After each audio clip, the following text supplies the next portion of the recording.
everyone, and welcome to Movie Dudes. I'm Phil, And I'm Alec. and today we're going to be talking about one of the most critically acclaimed and probably one of the most famous movies that we could talk on the podcast. It is Forrest Gump. Mm-hmm. It's kind of weird to introduce this movie because everyone knows about it, but just in case, Forrest Gump is a movie directed by Robert Zemeckis, starring Tom Hanks in the title role. It's telling the story of, to make it very simple, it's telling the story of Forrest Gump, who's a man that was born with that's got basically a much lower IQ than the average, but still, even with that, he still ends up living a very surprisingly very successful life where he ends up being a war hero in the Vietnam War. He becomes like a millionaire with like a shrimp company. He does all this crazy amount of stuff, mostly kind of like out of sheer luck, but just a bunch of stuff. Like it's like the stars kind of aligned for him, just so that he could have like this crazy successful life that he has. Yeah. I it had been a little bit since I had seen Forrest Gump before recording this, obviously. Same, yeah. And I believe the last time that I saw it actually in full was New Year's Eve 2020. Oh, Or I guess it would have been New Year's Day 2020. So I started Right. off my decade with that. right. Well, for me, it had been quite a bit longer than that. I can't remember when was the last time I saw it, but I know I hadn't seen it since the pandemic, and I know that when the pandemic started, it had already been quite a while since I last saw it.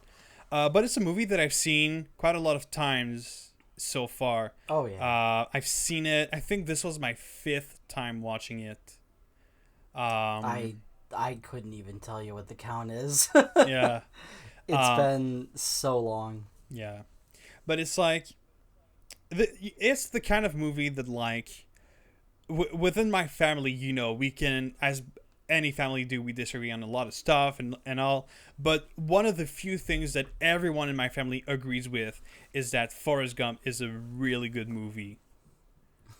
That's like, I feel like yeah, sorry to interrupt. I feel Yeah. like you can kind of talk to most people, and Mm-hmm. most people would agree that Forrest Gump is just amazing. yeah, Because, like, I don't know, like, my stepdad is not into really any kind of, like, movie that's, like, outside of us, like, the normal. So, just, like, to hear, like, to have a movie where, like, him and I can agree, like, oh, yeah, that's amazing, is a not rare thing, but it's rare Right. enough to where, like, I notice it when it happins. I'm like, oh, yeah, this movie's great. it's it's kind of like me and my dad, because my dad, he likes to watch movies, but we don't have the same like taste in movies.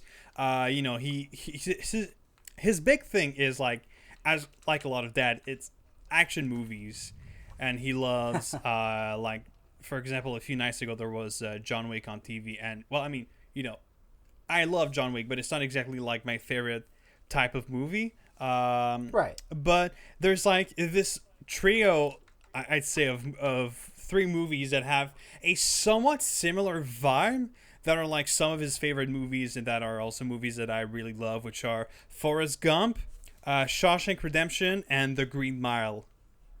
The Green Mile is also great. It's really, really good. Which is, fun fact, based on a Stephen King novel. But which I remember. Yeah. I learned that. Like, I think I learned that like halfway through my first viewing of it, and I was like, "Oh, Yeah. this does not seem like the kind of thing that Mr. King would be Yeah. up to." But it's certainly a good story. Oh, for sure, yeah. But yeah, it's really like earlier today when I said like, oh yeah, I gotta watch Forrest Gump for the podcast. Like my brothers were like, oh yeah, dude, that's a fucking great movie, and like, yeah, of course. It's it's yeah, no, as you said, it's really a movie that like sort of everyone can get into, and it's a very it's it's just a very sweet story that's told very well, Yeah. and I yeah, have never met anybody who doesn't at least like Forrest Gump a little bit. yeah. Uh, well, well, all right. I guess I might as well just get into it. But same thing for me. But that was until I started looking at the reviews on Letterboxd. I don't know if you did that. Oh, I have not done that. Oh, all right. So a lot of people apparently really don't like this movie, because they claim that it's like patriotic American propaganda, Uh-oh. and so um, Oh. like there's a lot of really really long reviews, and I'm not gonna read entirely, but basically that's what they're saying. Is they're saying that the movie is, it's like it's pro-war, and it's like it's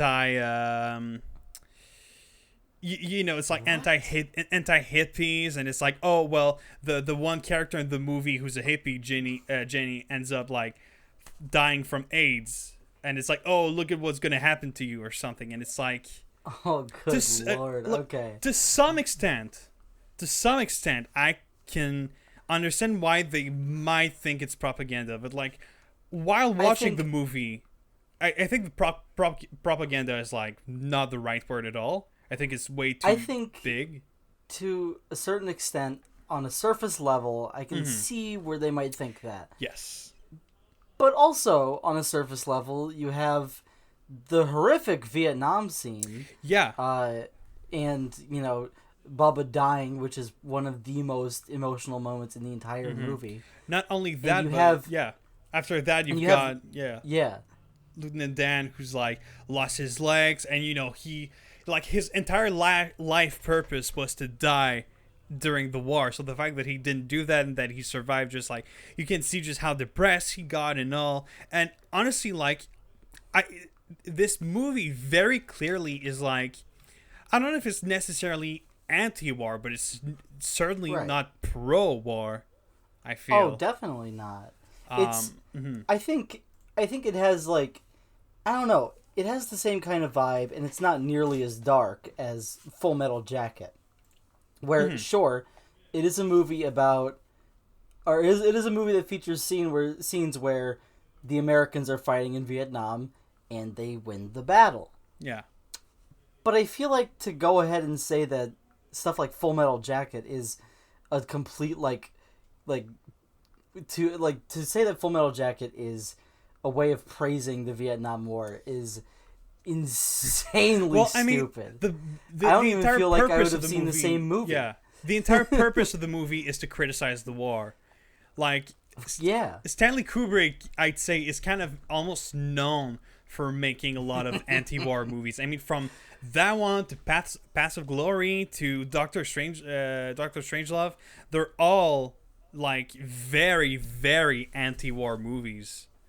Yeah. But as for Forrest Gump, I feel the way I see it is, it's a movie about.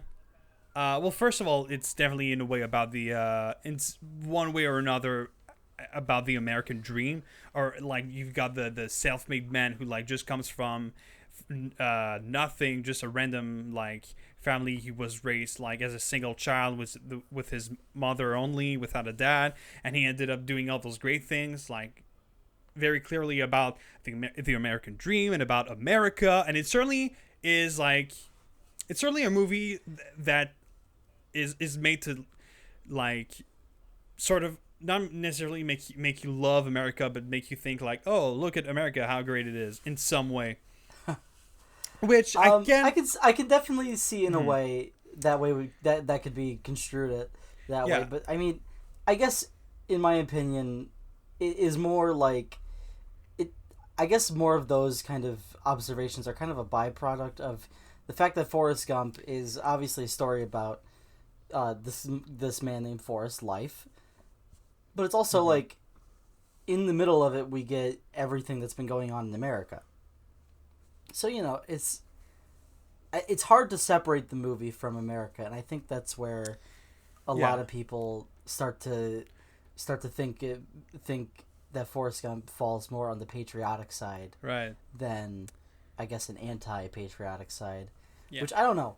To be completely honest with you, Mm-hmm. it was never really something that entered my mind as a either criticism or actual fact about the movie. But I suppose it makes sense in some ways. Yeah. Well, it's. I don't know. I just feel like propaganda is just such an extreme word, and it's like it's such a blanket word. Yeah. I mean, do you really want like a propaganda movie like about America? Because I can fucking get you one. Like, Oh yeah. What's your example? well, the one I was thinking of is Birth of a Nation. Yeah, you want an actually extremely problematic, in a way, propaganda movie about America, about the dark sides of America for sure. But I cannot blame someone for not liking America and not liking a movie that sort of like promotes the values of America. I can totally understand that, but saying that because it being proud of being American and promoting in a way those values and all does not make the movie problematic like the stuff that's happening right now in American politics. I feel like there's a lot of stuff that the movie does, like we were talking about the army, and not only does it show the dark side, but also in a way I feel like it kind of like makes it I don't know how you could watch this movie and think I want to go in the army, and not just in a way that is dark, but in a way that especially in the earlier scenes, it almost makes it feel like a parody. Like you see it and you're like, how fucking dumb is that? Everyone's just screaming at everyone. What is going on? But it's I think you definitely put that perfectly. Mm-hmm. But yeah, I'm trying to think. It was hard. Yeah. To write any notes for this one because I've kind of reached the point with Forrest Gump in my life where it's like, it's not that I don't know it that much enough to where I can like really say too much about it. I kind of know a lot about it to the point where I don't even really know what to say. Yeah, same thing for me. Yeah, and that's kind of the problem I came into with coming into this episode. But I guess just parts of it that I wanted to praise just on their own is I think everybody does a great performance here. Like Tom Hanks, obviously. Gary, what is his name? Whoops. Gary Sinise. Yeah. Yeah. As Lieutenant Dan, fantastic. Yep. And Robin Wright as Jenny. Mm-hmm. Those are the big ones, but obviously like there's so much more, and it more than anything, I guess, more than a lot of movies I've seen, it just kind of feels like, it just feels real, even though the stuff that we're seeing is a little like it's not fantastical. No, but it is a bit exaggerated. I guess I could say it's unrealistic. I'd say, yes. Yeah. Yeah, it's not. It's unrealistic, but it is made in such a way to where like you're totally sucked into Forrest's life, and you don't really question it. No.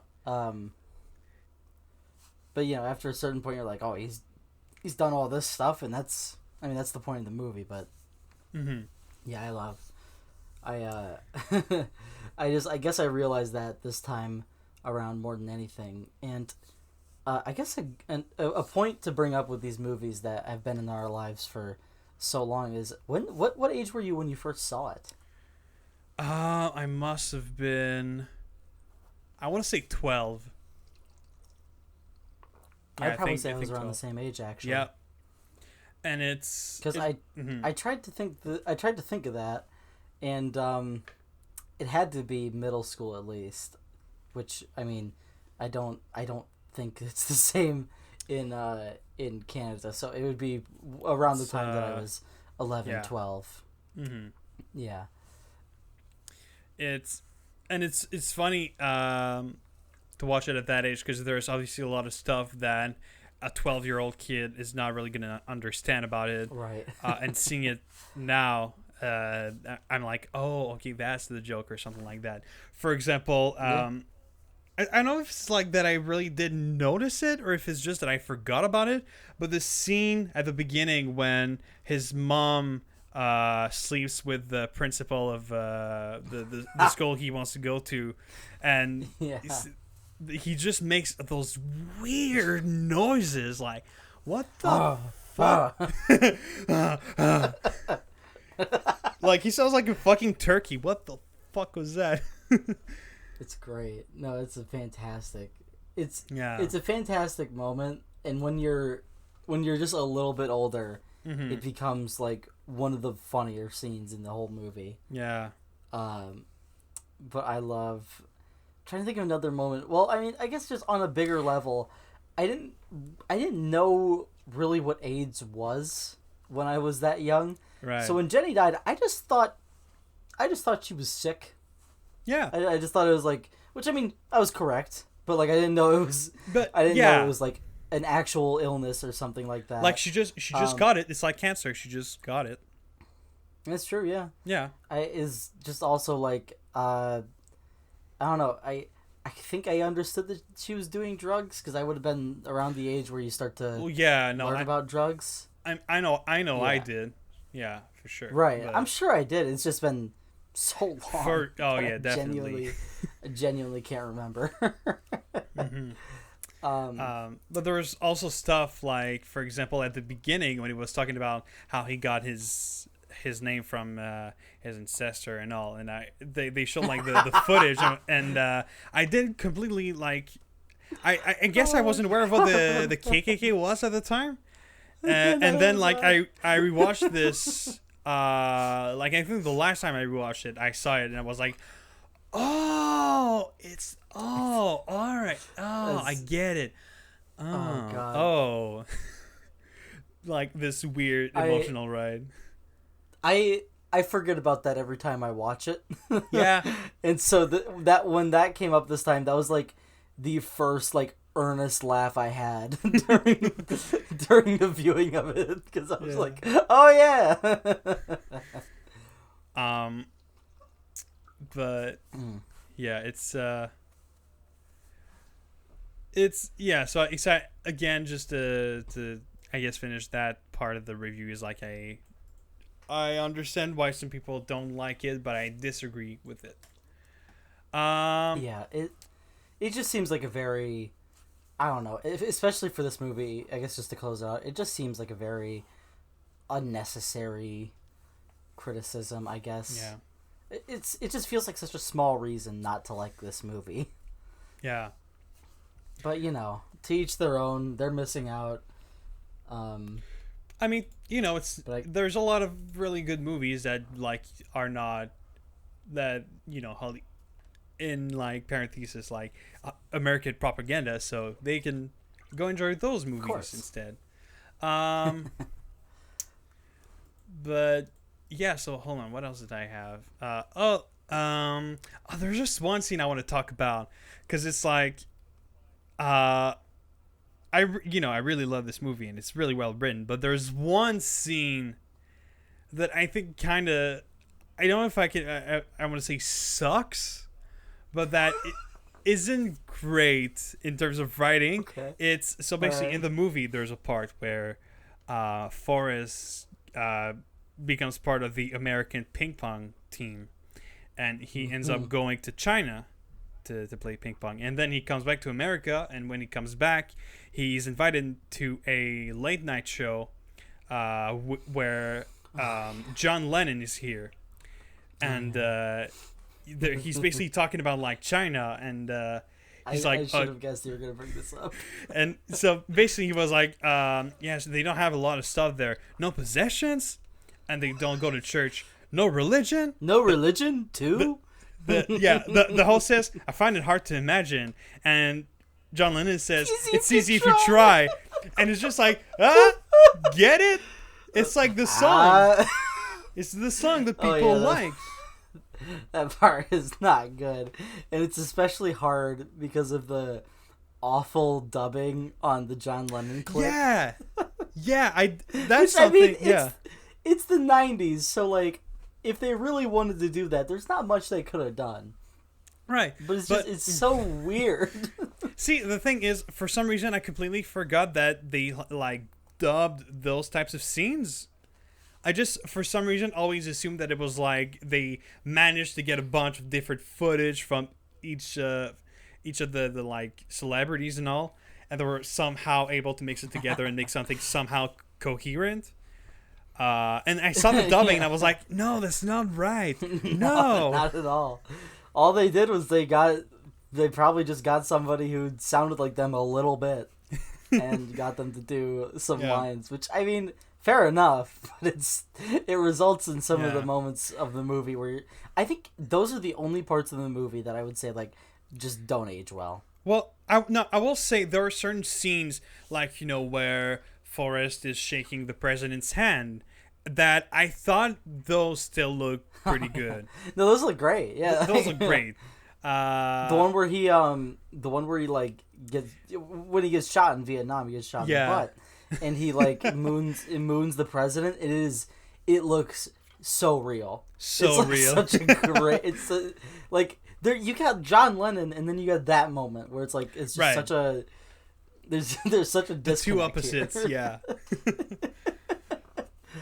But that's something that I find that I like about this movie is just like including Forrest Gump and just making him like interact with all those famous people. And one scene that is just so small, but that I find kind of funny is at the very beginning when because Forrest's house was like a very big house, but since there were only two living there, they rented a lot of rooms for like travelers, and one of those travelers was Elvis Presley, which is that part I find kind of like far-fetched, but it's like how show me that leg thing you were doing.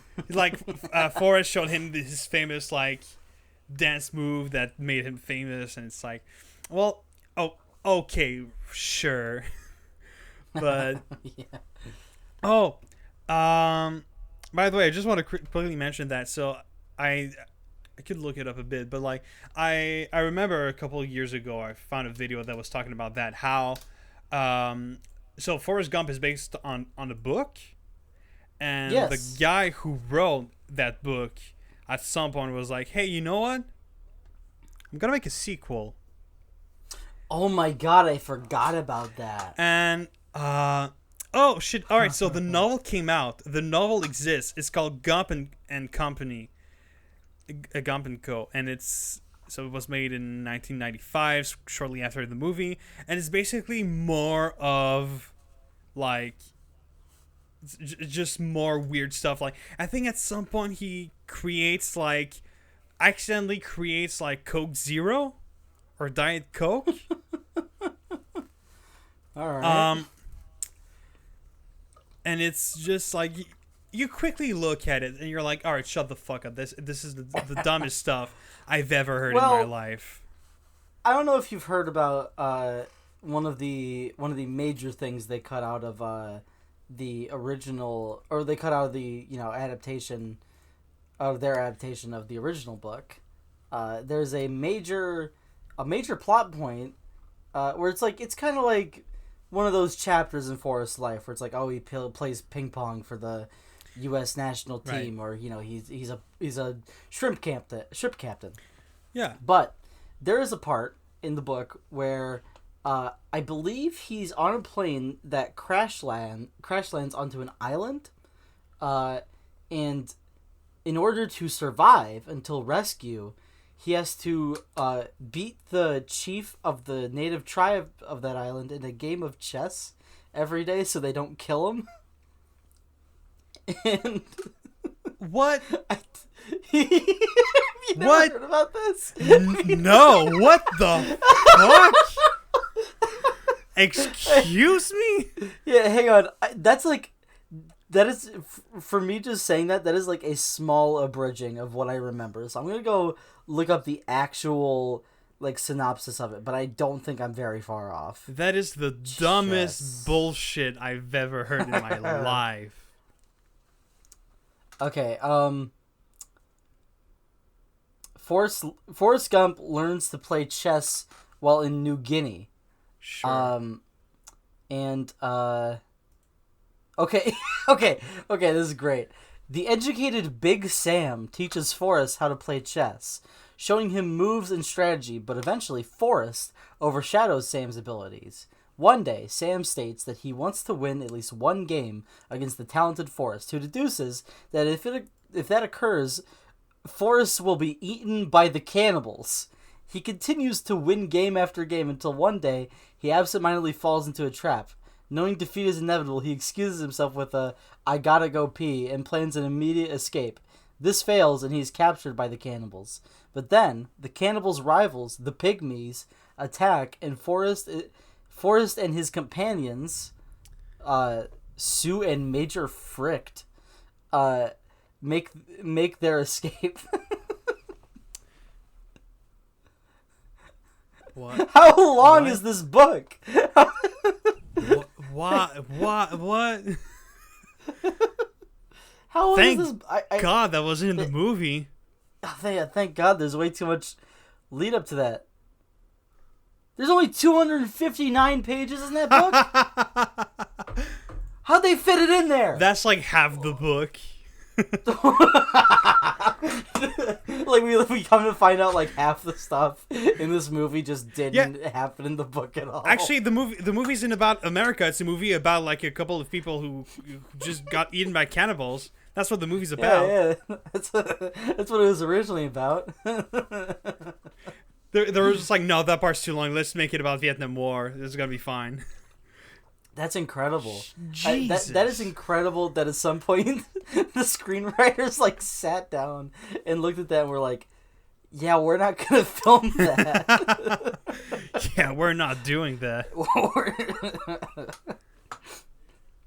That's incredible, though. I completely forgot about the cannibal part. Jesus. That's amazing, man. Well, thank God it didn't end up getting the movie. But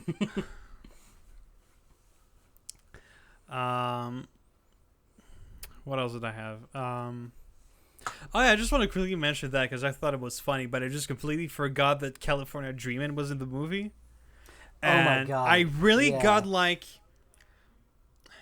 it's not. What's a positive way to say PTSD? It's because it's not. Not deja vu. Not deja vu, but it's. I've got this I guess just weird relation with this song. You were reminded of it because I was reminded. Express. Yes, I was reminding of the great Chunking Express by of course hearing this song. It's just I just heard like do do do do do do do, and I was like, it's here, it's here. Did I feel like I talked about this on the last episode of the podcast we recorded. But I've been having these weird Chunking Express like run-ins in my day-to-day life. Did I talk about this? I feel like you might have mentioned that. Yeah. Yeah, it hasn't stopped. Like at least once a week, I will enter like a store and hear. And so it always surprises me and catches me off guard. It's always a good surprise. Yeah. But yeah, this has a really good soundtrack as well. The soundtrack is good, yeah. Yeah, which recently got I believe it got a new pressing on vinyl, so I've been seeing it pop up at a lot of the stores I frequent.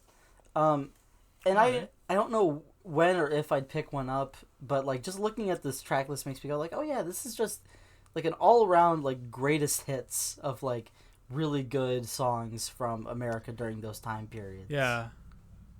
Yeah.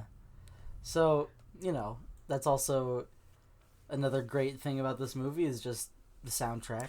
Yeah, I mean it's one of those movies that use I forgot the name of the song, but I call it the Vietnam anthem, which is Fortunate Son. yes, it's like the Vietnam War theme song, which is funny because it's a very like anti-war song that just happens to have like been picked up by a bunch of movies for like, oh, let's put it for the Nam scene. the Nam scene. The Nam scene. It's pretty perfect for that, but yeah, I can it's like seeing, or I guess, you know, just listening to the song and seeing what it's been used for a lot. It's pretty great. And I'm sure a lot of that's intentional. I guess in terms of like what the original use of Fortunate Son was like. What was the first movie to use that in that kind of scene? No idea. To get to the bottom of you. Go for some talking points. I'm gonna research that real quick. Sure. All right. There's also there's a scene where Jenny like tries to commit suicide by jumping off like a very high floor where she was like in an apartment, and the song Freebird played in the background, and I thought like, I don't know, the weird mix of like the song with what was happening on the scene, I thought was just, there was something that just worked so well.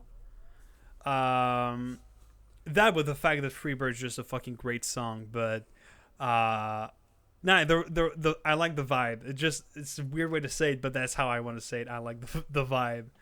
But no, yeah, the soundtrack is really good. And I saw a comment like they should make a. I guess this person didn't know if there was already a sequel, but he said they should make a sequel and like put a bunch of like Nirvana songs and all that kind of stuff. Right. Yeah. So I looked it up, and I think we have another, or just kind of a situation where it's just kind of been a public consciousness thing of, we think that there's been a lot more of these than there actually have. Cause really? It seems like Fortunate Son has only been used in the context of Vietnam like a few times. That's possible. Yeah, I can believe that. Yeah, but also even more unexpected, at least at my end, Forrest Gump was the first time that it was used in that context. Huh. Yeah. So I mean, you know. Well, never mind. Yeah. Well, I mean, you know, Vietnam movies have like, you know, the helicopter shot where it's like them going over the fields, and it has music playing during it, and like Fortunate Son had been used in other things before then, obviously, because it's an older song. But I guess just putting those two things together created kind of an idea in our heads, especially since it's been used as the official Vietnam song, like after all of that. Yeah. So yeah, it's not unexpected, I guess I would say. Well, all right. Well, I certainly didn't expect that, but I guess the more you know. More you know. Yeah. But yeah, so I don't know if I really have anything else I really have to say about Forrest Gump. I don't think so either. Yeah.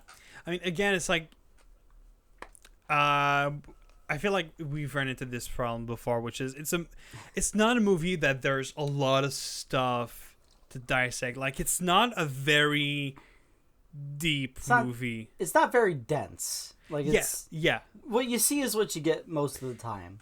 Exactly.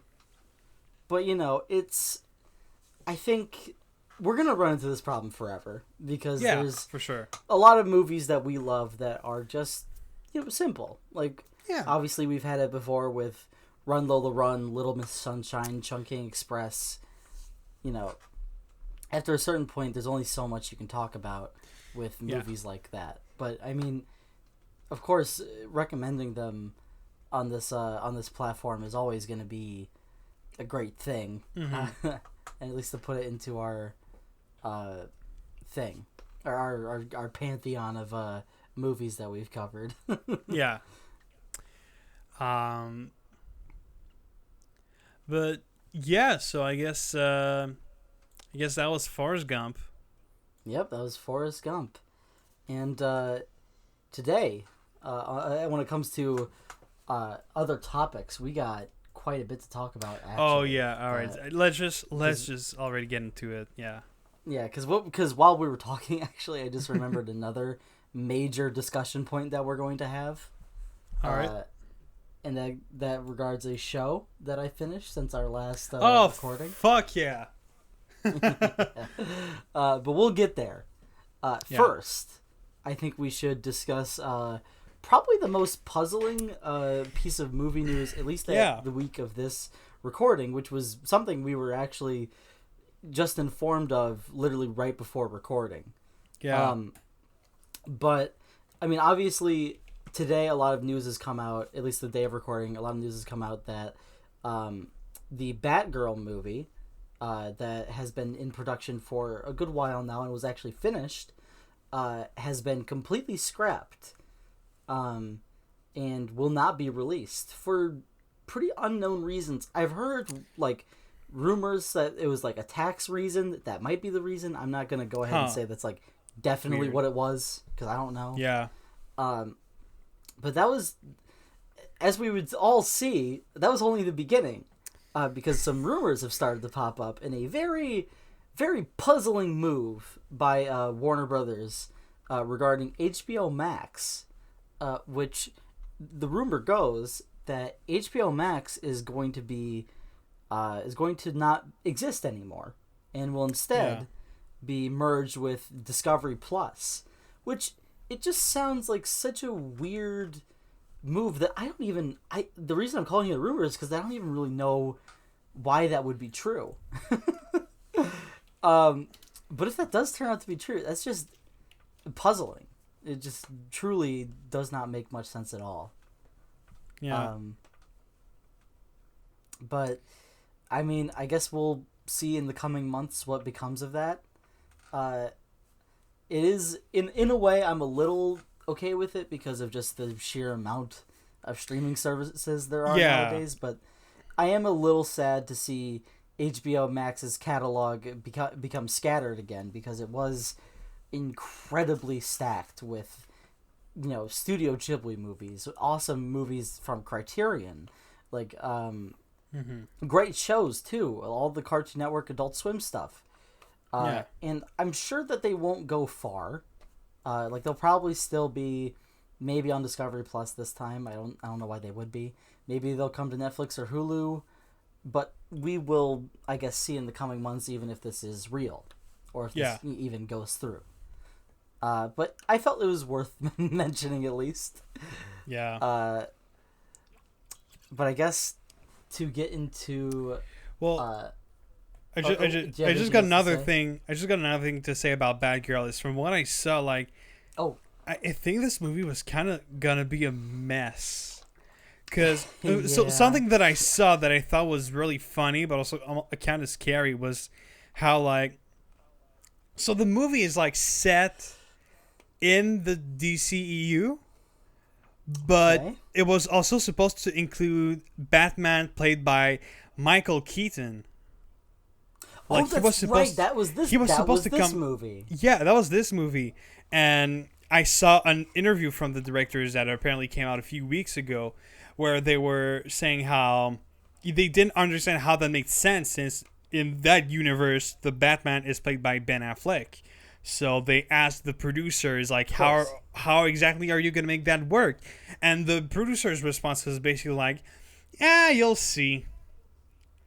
So, oh god, now I really now that we hear that, I'm a little sad that this wasn't released. Now that I've heard that, but I guess in another way, I'm a little happy there's one less superhero mess out there in a year that has been a little full of them recently. Way too full. Yeah, and I'll definitely talk about one of those movies that I saw a little later. All right. But I guess, I mean, it's just a really weird situation, and I can't imagine that they would spend $90 million on a movie and just not do anything with it. So I can't imagine that Batgirl's going to stay shelved for very much longer. Or maybe it will. Maybe it's going to come... Maybe, it might Warner become Brothers like... is going to truck that shot. Maybe it's going to become like the craziest type of lost media there's ever been on the internet. Oh, God. That'd be another piece of lore for the internet. Yeah. Like one day we're going to wake up and someone's going to have uploaded Batgirl to YouTube. That would be like actually insane. Warner Brothers employee. Fuck. Yeah, I saw some memes like me leaving with the Batgirl pirated files. It's Kristen Stewart as Princess Diana limping through a hallway. Yeah. That's a good one. That's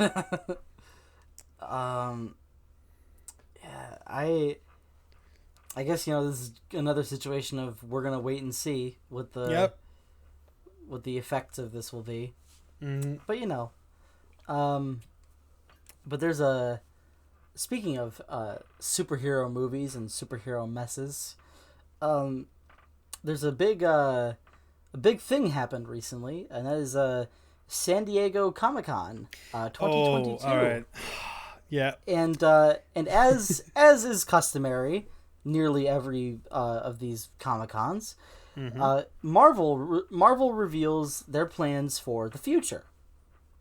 More specifically, they detailed this time around their Phase 5 of the MCU, which came with some very interesting reveals, and we're going to talk about them. Yeah.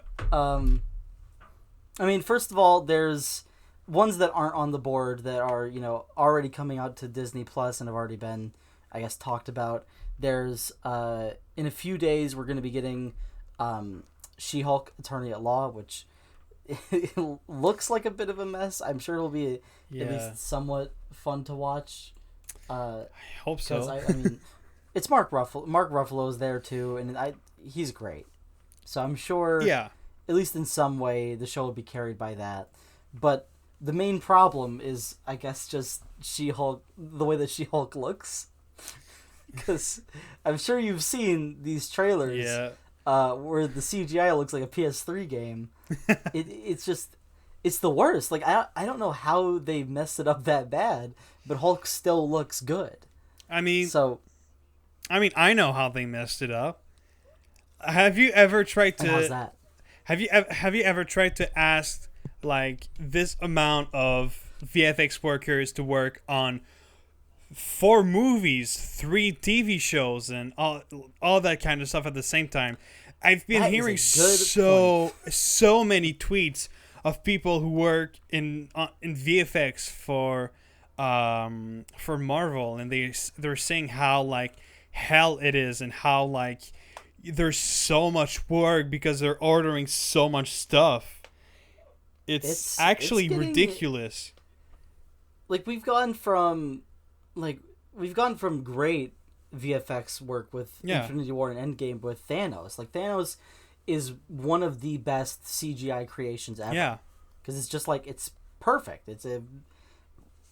Like they capture how menacing he is perfectly. Enough of Josh Brolin is there to make it his. Yeah. But, on the same side, we have... on the same side nowadays, we have She-Hulk and Heimdall's son from the new Thor movie, which is just terrible. Which I'm sure is an image that, even if you haven't seen the movie, most people have probably seen floating around Twitter, because it was a big meme on the day of release. Yeah. It's... shit, what was that one? I forgot what I wanted to say, but... Yeah, no, it's... Disney is very... what's the right... I want to say, like, greedy. They're really squeezing it right now. They are squeezing it way too much, and it's kind of an issue that the movies from 10 years ago look better than the movies that we have now. Because at the time they were working. Because at the time they were working on like one, maybe two movies at a time, maybe a bit more. But now they're working on multiple movies and multiple shows at the same time. And, the shows are much longer than the movies, so that's a lot more work. Fucking stop. Yeah.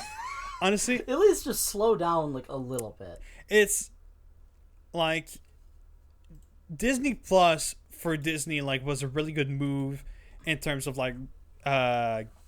profits and making money, but in terms of actual quality of their content, it is a horrible move because now everything's I want to say worse. I think it varies.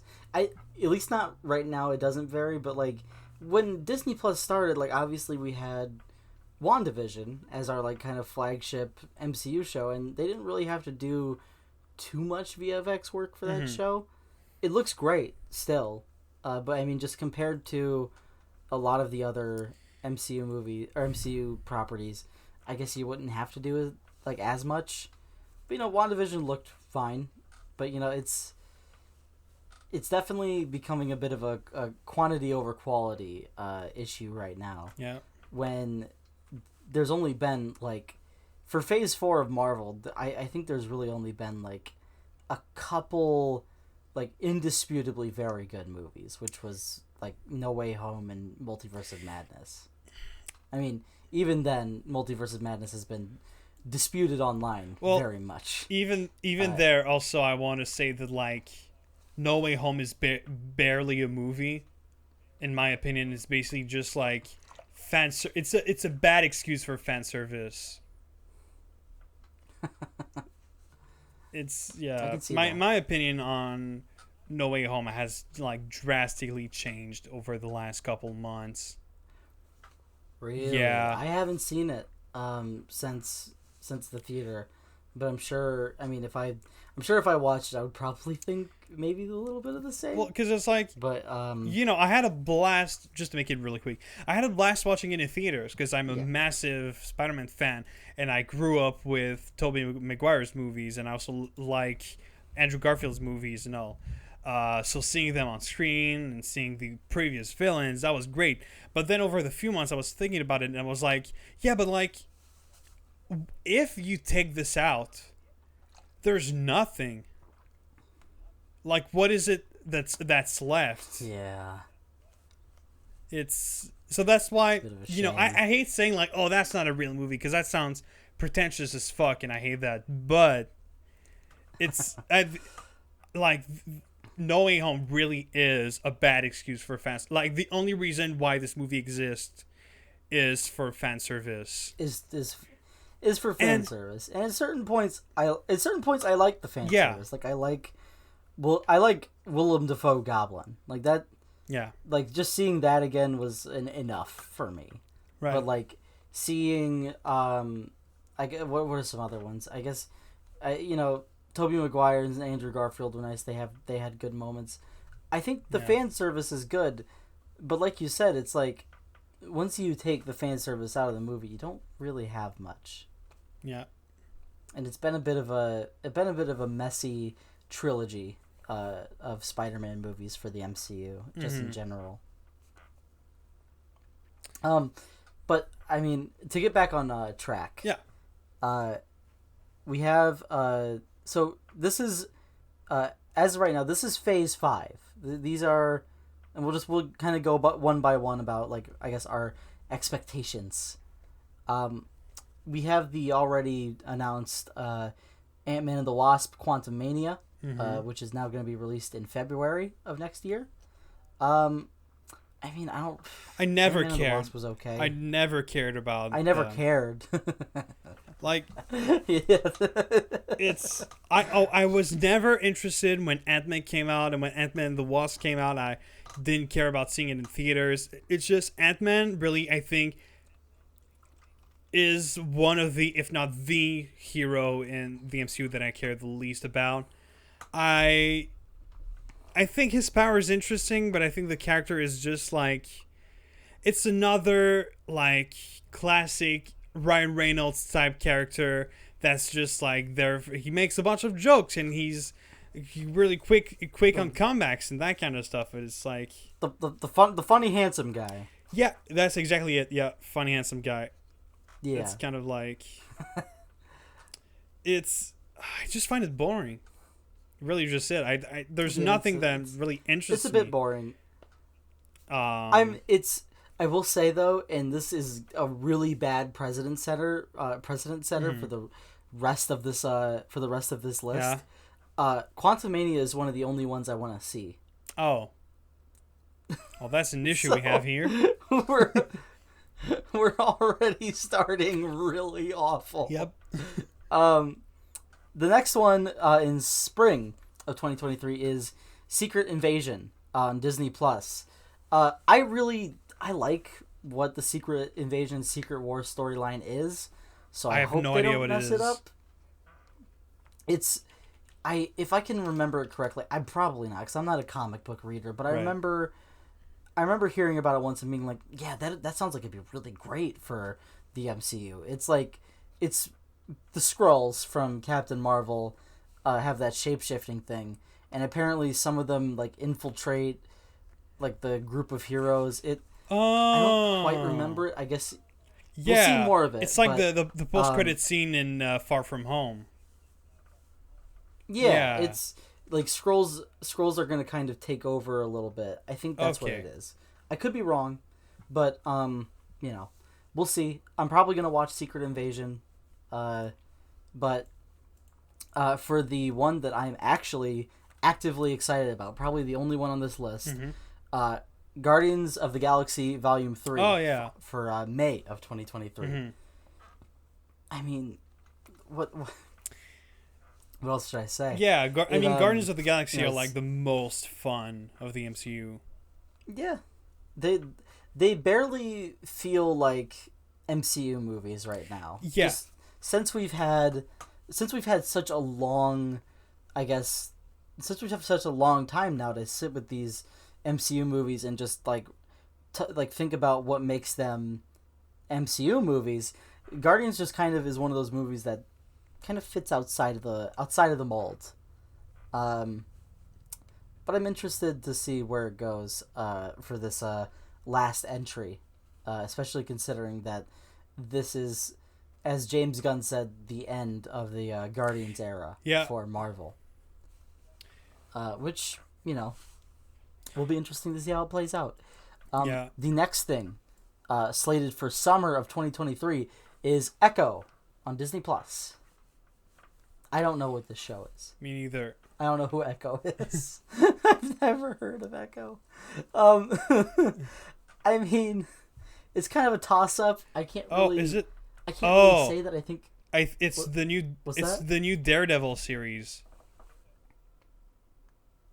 What? Yeah, there's Charlie Cox as Matt Murdock. There's Vincent D'Onofrio as Kingpin. It's Daredevil. But they're already doing one. They're already doing that. They're doing Daredevil Born Again in 2024. I think it's like a Daredevil spin-off in a way. Like it's like with a side Daredevil character. All right. Sure. I suppose. Sure. Why not? I like Charlie Cox as Daredevil. Yeah.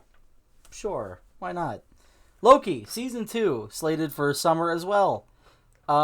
I didn't see Loki actually. Yeah, me neither. I mean, I've heard it's one of the better series. So, you know, we'll just see. We'll just have to see how that goes. Slated for July of 2023, we have our another movie, The Marvels, which I can only really assume will involve Captain Marvel and Miss Marvel, which I mean, obviously, I'm sure it's pretty clear. I don't know if I've ever said it in the past. I'm not a huge fan of the Captain Marvel movie or really what they've done with the character at all. She's just not very interesting. Yeah. And I have my own misgivings with iterations of Miss Marvel in the past. Like, there's the Avengers video game on like that came out a couple years ago has some of the most like awful writing I've ever experienced in a video game, and it all involves Miss Marvel. And yeah. So I mean, I haven't seen, granted, I haven't seen the Disney Plus show of Miss Marvel, so I'm not going to judge it because I don't know. I don't want to be one of those people that just shuts it down before I really even know anything about it. I've really heard two very extreme opinions about Miss Marvel. I've heard that it's like one of the worst things they've made, and I've heard the opposite as well. So I really don't know what to think. Oh, a real crowd pleaser. Yeah. Next we have I think it's another movie. Blade. Blade is coming to the MCU. Oh, who's playing him?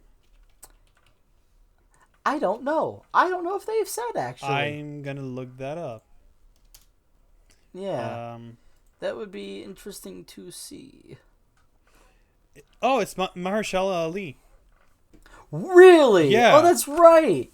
That's kind of exciting. I actually, 100% see it.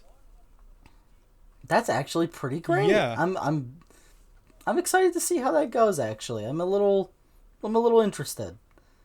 I'll go see it since it's a movie. I was gonna say sure. I thought I was going off the assumption it was a series because I was like, I probably won't watch it. But if it's a movie, I'll go see it. It's only a couple hours of my time. Yeah. But speaking of series, slated for fall, we have fall of 2023. We have Ironheart. Which, if my memory serves me correctly, a friend of mine told me that Ironheart is the story of I think it's a younger girl who gains access to Stark technology or tries to build her own Iron Man suit and basically becomes the new Avengers iteration of Iron Man. So I mean, I'm a little interested to see how that goes, especially since I've heard pretty good things about the comic it's based off of. All right. But for the most sleeper announcement of this entire list, we have the Disney Plus show Agatha: Coven of Chaos for winter 2023. The fuck is that? Did you watch WandaVision? No. Okay, so let me break down exactly why I definitely won't be watching this show. Sure. So, and this just kind of comes into a big problem I have with WandaVision in general. I like the show, but in the last 2 episodes, it's revealed. Do you care at all?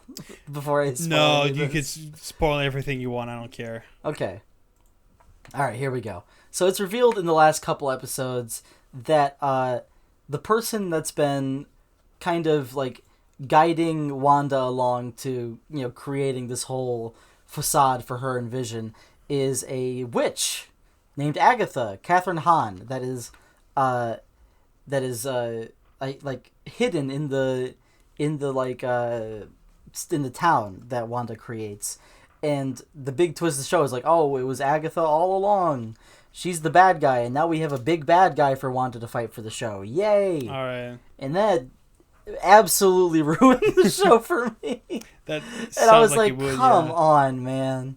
Yeah, and then that's why I like Doctor Strange so much, is because it actually had the guts to go for the dark character that Wanda really should have been during WandaVision. Mm-hmm. But yeah, so you can kind of imagine okay, there's this character, Agatha, not very good. I don't want to see any more of this because it is kind of the worst thing about an entire show. How about we give her an entire show? Yeah, now that you see say what happens. I'm almost excited just to see what people's reactions are gonna be. But yeah, I don't know. I'm definitely not excited for it, and it's the one thing on this list that I can definitely say without a shadow of a doubt that I will not be watching. Right. But and I guess in better news we have Marvel's official Daredevil series, Daredevil Born Again, starring Charlie Cox and Vincent D'Onofrio, Right. of course. Mm-hmm. For spring of 2024. So I have friends that are excited about this. I was never that huge of a fan of the Netflix Daredevil series, but I wasn't a regular viewer of it. I guess I'm just excited to see how they're gonna write him in to the MCU. Mm-hmm. But as for the last announcement of this phase, we have Captain America, New World Order. I don't really care. I don't. I absolutely do not care. Yeah. Yeah, it just Well, it's like doesn't seem all that interesting, does it? It's kind of like the like Falcon and Winter Soldier show that came out, and they're like, I always forget that it exists because I just barely heard anyone talk about it when it came out, and I have no interest in watching it at all. Yeah, which that isn't the last thing they announced. That they did announce some other things. They announced what phase 6 is going to look like on a very basic level. We got the very major movies of that era of Marvel. We got Fantastic Four finally being confirmed for November of 2024. Mm-hmm. My opinion is kind of the same. If they don't cast John Krasinski again for Reed Richards, there's really no point. I don't think they're going to do that. They're not. I don't see it. They might not. But they already did it for Doctor Strange. Why would they do it and just not do it again? I don't know. It would be a really dumb decision. I can't really ever see anybody else doing it. Yeah. But whatever. We'll cross that bridge when we come to it. In 2025, in May, we're getting the next Avengers movie, the Kang Dynasty, which I didn't expect them to go into an entirely different storyline, considering they set up Secret Invasion a couple of years before, just for them later that year, actually, a few months after Kang Dynasty, to release Avengers Secret Wars. I don't I don't really know why they did that. I don't get it.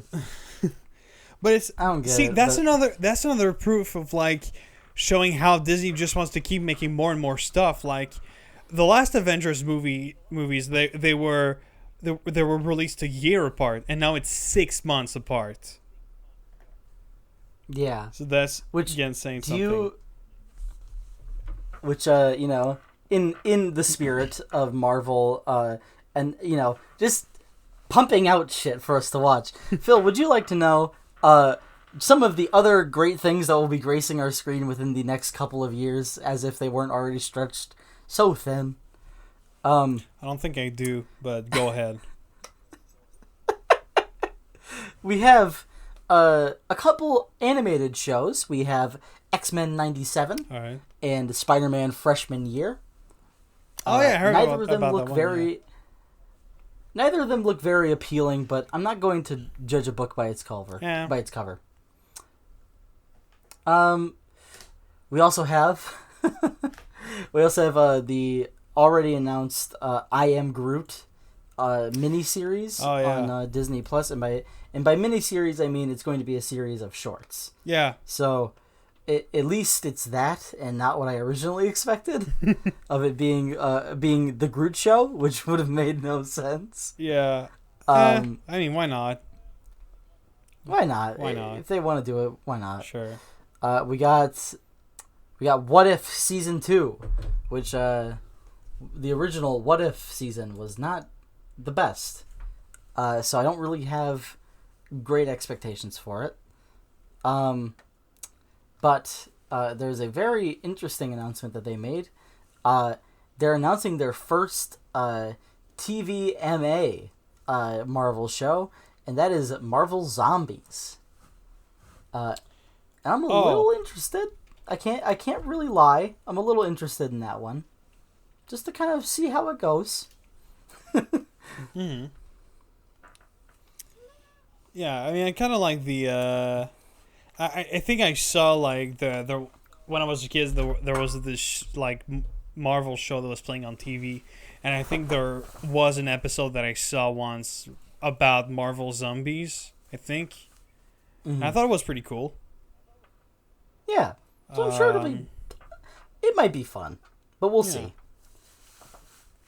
But yeah, I think that's all the announcements. I would be very surprised if we missed one because of just how many we just said. Yeah. So welcome to the new world, the new order. We have the new world order of Marvel, giving us a whole bunch of content for the next 3 years of our lives. Can I just say, tuned. I don't think I'm gonna be watching anything from that. And I don't want to. Really? I don't want to come out looking as like the grumpy guy who just like is mad at Disney for being Disney or whatever. It's just like I'm burnt out on superhero movies, and that's just totally understandable. Yeah, I used to like when the two Infinity War movies came out. I saw them in theaters the weekend they came out. And I was so excited to watch them, and I had a blast watching those movies. And there's a lot of MCU movies that I think are really good. I am just so tired of the MCU. That is totally fair. So that's that. Will you be seeing Guardians 3 or just nothing at all? You know what? I might watch Guardians. Probably not in theaters though. Just like when it comes out. On streaming. It's fair. Yeah. Trying to think of what I was gonna say. Oh yeah. I mean, I'm probably gonna keep up with the movies. I'm not gonna watch every series they have, but I'll watch the movies. Yeah. And I'll just kind of, I guess, as the years go by, I'll provide small updates on how the MCU is doing during this podcast. Right. But that's our... Don't you just love having our next 3 years of blockbuster movies already planned out? Absolutely not. Next question. Okay, well here's a better question. Yes. Did you see the Criterion announcements for the next? Yes, I fucking did. Yeah, we got a good one. Oh, a great one. Great one. Yeah, let me pull those up real quick. Did we miss one last time? I think we did. Didn't we? I don't think we did because there was one that I definitely wanted to talk about. So we missed September's announcements, which is which was nothing too huge. There's some names that like we already were aware of, like Blowout is getting its 4K restoration. Yeah. There's a movie called Takeout. There's Exotica. I don't know how to say this. I apologize. This is probably French. Oh, try it. Le Corbeau. Yeah, fair enough. Le Corbeau. Yeah, that's how to pronounce it. I Americanized it. Le Corbeau. Le Corbeau. That's great. Yeah. There's one I didn't expect at all. Yeah. Is Martin Scorsese's World Cinema Project #4. Woo! Fuck yeah. Yeah. I didn't expect that at all, but I'm totally here for it. I love the World Cinema Project. I think that's a really cool thing. And at some point, I want to own the box sets. That's going to come out at some point. But yeah. I'm happy about that one. Yeah. Yeah, and then there's obviously the fated Sound of Metal is finally here in the Criterion Collection. It was only a matter of time, especially since Amazon already confirmed that that Criterion bought the distribution rights. So it was only a matter of time, but I'm glad that the announcement finally came. Mm-hmm. I might get it. Here's some other... Yeah, I might get it as well. I haven't actually seen Sound of Metal, so I might Me give it neither. a test run before actually buying it. But Yeah. it's interesting nonetheless. Uh, for uh, for October though, we got some heavy hitters here. Um, Yes. we have uh, a 4K release of Night of the Living Dead. Yeah. Which, yeah, it's a good one. Mm-hmm. Um, we have a huge one that the Criterion Oh yeah. subreddit has been begging for months and months, and that is Yeah. David Lynch's Lost Highway, which I believe was his last, or at the time of making this video, I believe that was his latest feature, which No, that it's doesn't not. sound right. It's Or not. It what was was made. it? That was. What's the name? Inland Empire is his last movie. Inland Empire. Yeah. Thank you. Yeah. That one. Okay. That one came out. It's the movie he made right before Mulholland Drive. Back in the 90s. That's right. Yeah. Um. Yeah. That's it's a great one, and I don't think. I think we're still waiting on the Inland Empire release, right? I don't Yeah. think that's in the collection. That it's. I am Yeah, pretty sure it's so not. but we're pretty damn close to having Yeah.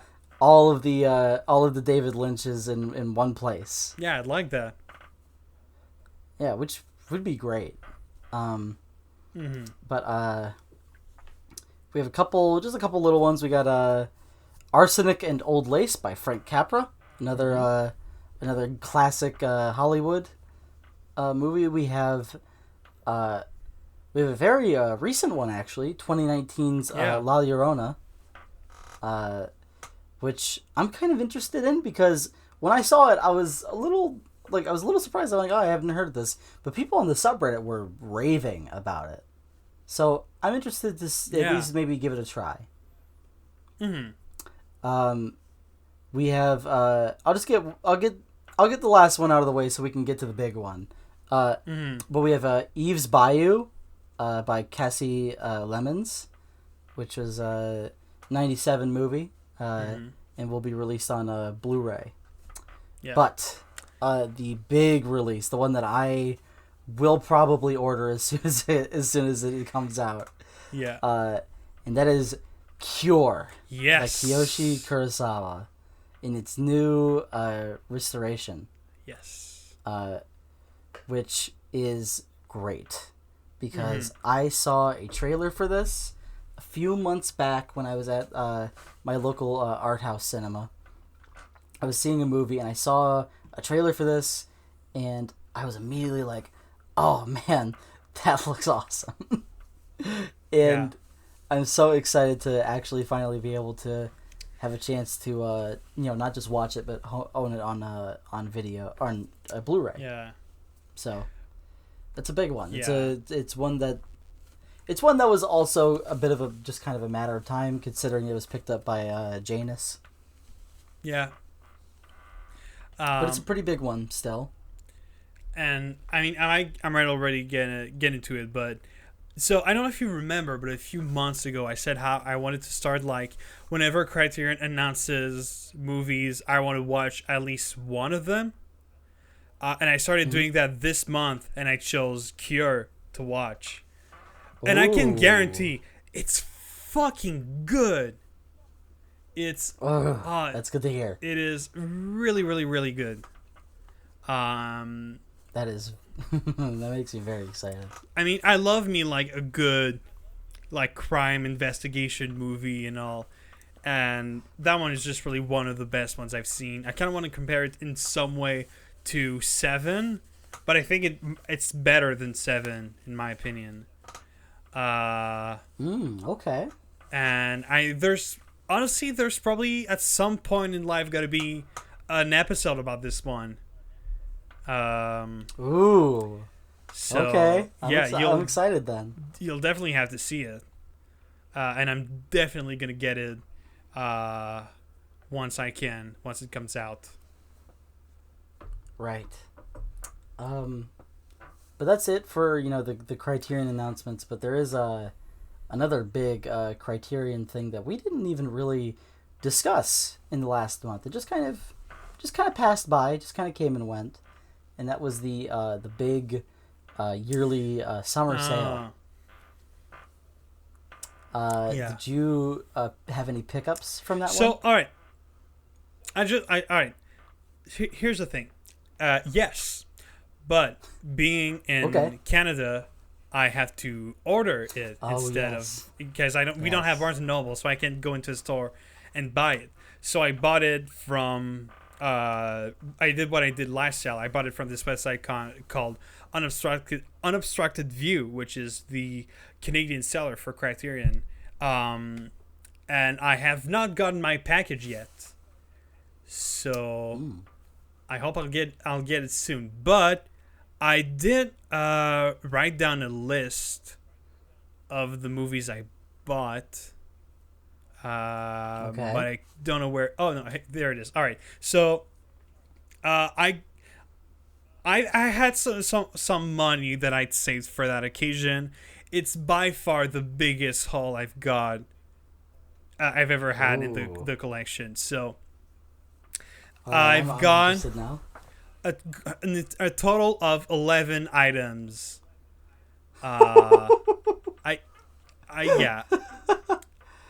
treated myself for that one. So I've got, in no order whatsoever, I've got Dreams by Akira Kurosawa, which I've always been very intrigued with.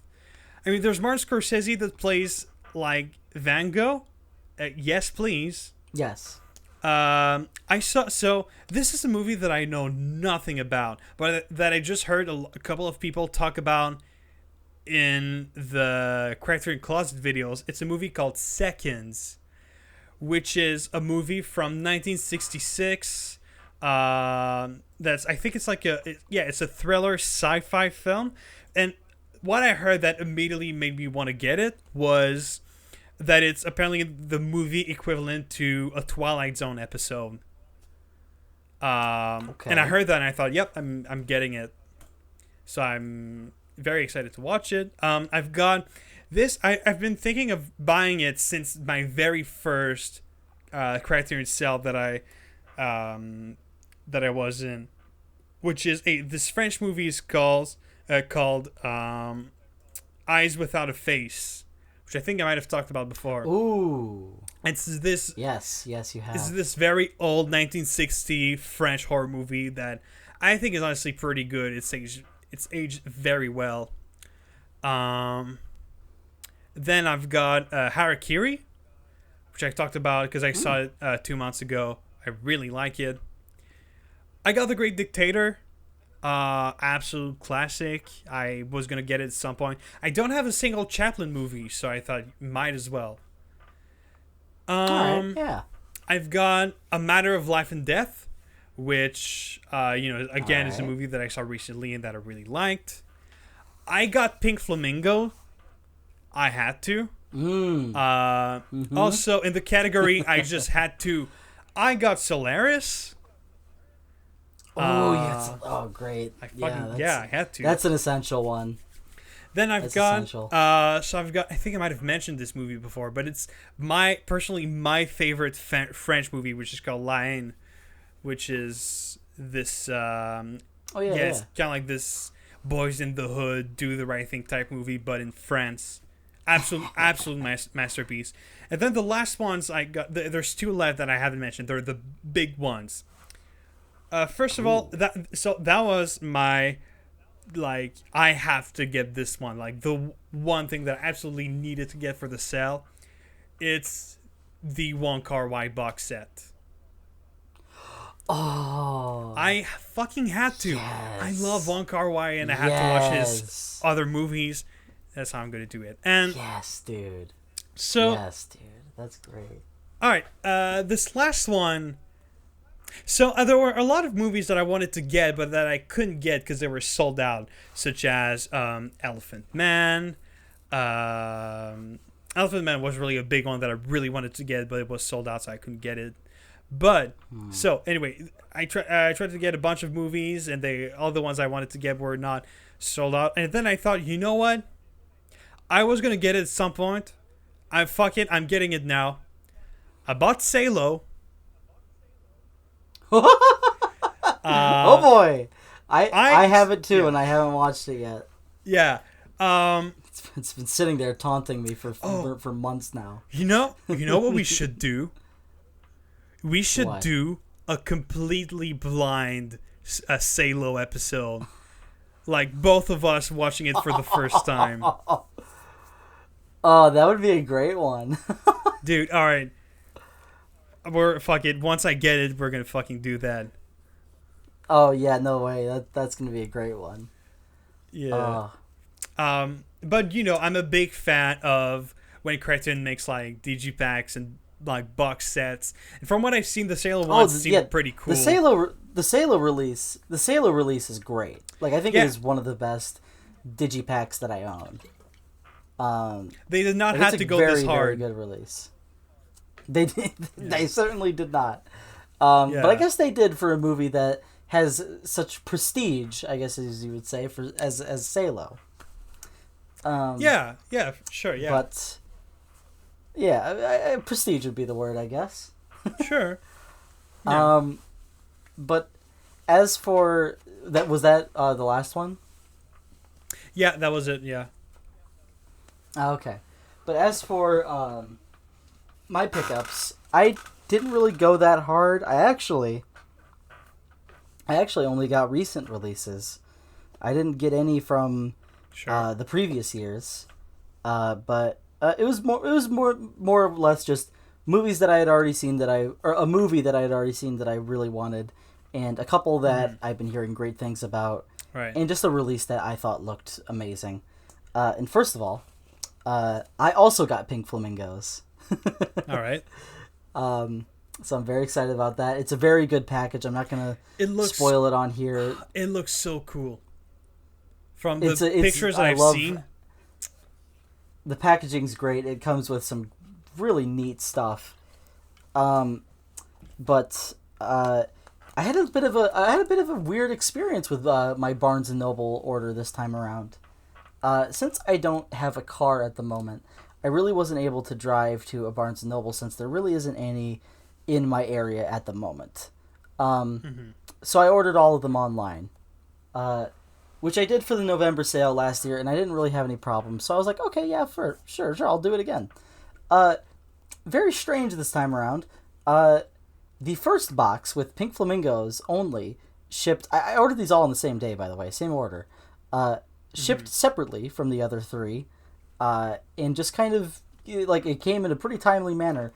And then the other three, went back and forth from like 3 different states for like a week until it got to my house. I have them now, so I guess I don't really care since I have them now. But it's still it was still a bit odd.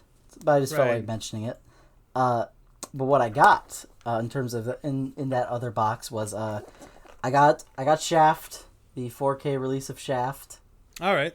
I love these type of movies. It comes with the sequel as well as one of the supplements, and I was just like, that just sounds like a fun time. It's been a while since I bought just a purely fun movie from Criterion. I also got The Worst Person in the World, which I am not going to show the cover on the YouTube. Yeah. On the camera, because it does have a bit of nudity in it, and I don't know how YouTube's gonna feel about that. But it is a really nice cover. I like the box a lot. Mm-hmm. And the last one I got was my only this was the movie that I was going to get if I was not going to get any other movies. It's Drive My Car. Ah, all right. It's a really nice release. It's a movie that I really wanted to watch again, so I'm happy to have it. Probably next time, unless Criterion goes for some more crazy releases, probably in the November sale I'll pick up Cure and probably a few others from their back catalog that I don't have yet. But it's been a good month for those. I am very happy that I bought those. But the reason I didn't buy more actually is because I picked up the 4K release of Everything Everywhere All at Once, which I knew I just had to do. Because as soon as I heard that a shipment of them was like coming to my Walmart, I was like, I gotta go. Like I can't not have this one. But yeah, it's. Mm-hmm. I'm very happy with those. I'm happy with my haul. It's probably. I wouldn't say it's the smallest. Actually, it probably is the smallest one I've ever had. Because last July, I went pretty hard. I got, I think, like, maybe 15 movies. It was crazy. In November, I think I had 5 in total. Maybe 4. I think I had 4 releases because I had, like, just 3 standard ones, and then I had the Yojimbo and Sanjuro box set. Right. But actually, if I can save up enough money before the November sale, I think I'm going to get the Ingmar Bergman box set. Nice. One day. I think it might be. I think it might be time. I don't know. It's just like I had one of my friends was talking to me recently about he was like, do you own Persona yet on Criterion? I was like, no, I don't. I'm not gonna buy it. I was like, I'm not gonna buy it individually though, because I know it's in that box set. Yeah. Same thing here. That's gonna be crazy. I don't know if I will yet. Yeah. It just kind of depends on what I'm feeling. I mean, I've got like so many boxes that I want to get, and I mean, I've seen 3 movies by Ingmar Bergman, and I loved all 3 of them, but it's just not in my priorities. Yeah. I think I'd get like a smaller one before that. Like I kind of want to get the John Cassavetes movie box set. Yeah. I want to get the Before trilogy. I want to get a bunch of trilogies actually. Before trilogy is essential. That one is an incredible release. Yeah, I was actually gonna get it like on that sale, but when I put in the cart, it added like a lot to my shipping. So I said, "Fuck it, I'm not gonna get it." Yeah, it's like so. What? Okay. Mm-hmm. If you don't mind me asking, how much was like the shipping difference? Because I'll say this, in U.S. dollars, in U.S. dollars is about $8 for me to get all these shipped. So how bad was it? Or was it bad at all? So hold on, let me just do some conversion just to be sure. So $8, so that's about 10 Canadian. Yeah, it was for me with like this massive order was like 20 Canadian, so about 15 US. And considering that it's like that's not the worst. It's much better than when I was buying from like the Criterion website or Amazon. Don't do that if you're in Canada. It's not worth the money. I did it because I thought I had no choice, but I did it because I thought I had no choice, but turns out I fucking did. So that's something I'm never gonna do again. But I'm glad you figured out. Yeah, I'm glad you figured out a better way for that. Yeah, thanks to the random guy on the subreddit who was talking about that. But yeah, so that works a lot better than Amazon or anything else. But yeah, I feel like I had. Oh yeah, well, so I don't know if you're done talking about like the Criterion stuff. I'm not. We can talk about it a little more. No, I meant like. Well, I mean, yeah. Though I don't have any more. Right. I thought you were just gonna bring some more stuff up. No. I'm done here. Sorry. Okay. So I'm done here. I'm done here. Just leaves. All right. So the other day I was hanging out with a couple of friends, and I was talking to one of my friends, and she said how like, cause she had not heard of Everything Everywhere until I told her about it. And she just said like, oh, by the way, I saw it, and she was like, oh, it's fucking great and everything, and I was like, I still haven't seen it though. And she kind of freaked out. She was like, what? How? And she said because she'd already seen Swiss Army Man couple like when it came out, and she was like, "All right, if you're gonna watch Everything Everywhere, you should watch Swiss Army Man before." So I thought, you know what? I'm gonna like make a day out of it. I'm gonna watch both of those movies on the same day, and I did. Wait, have you not seen Everything Everywhere All at Once before that? No, it was my first time watching it.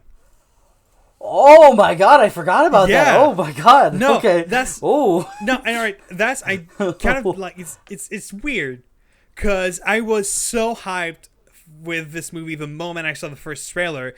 Yet it took me 5 months to watch it. Well, I got there. At least. I got there. So I watched. How was your double feature? It's the first time in my life that I gave more than 1 5-star on the same day. Let's just say the Daniels are now my hero. Let's just say that. It's Swiss Army Man. I did not expect that at all. It's just so like that is one actually I haven't seen. You gotta watch it. I know. I was going to the year it came out, but I never got to it. I guess. I remember watching a trailer like a couple years ago, and I was like, I gotta watch that someday, and I finally did. And it's just like it's one of those movies. I just had a smile on my face the entire time, and it's a movie that makes me so happy. It's just so much fun to watch. It is. I think this might be Daniel Radcliffe's best performance.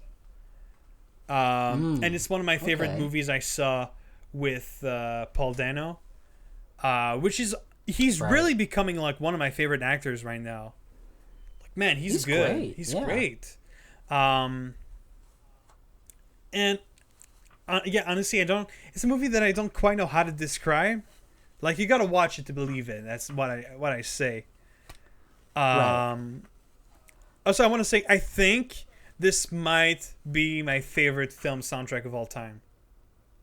Just gonna put it out there. Whoa! Yeah, it's quite the claim. It's the first, no, not the first time, but it's very rare that I add a song from a movie soundtrack to my Spotify playlist.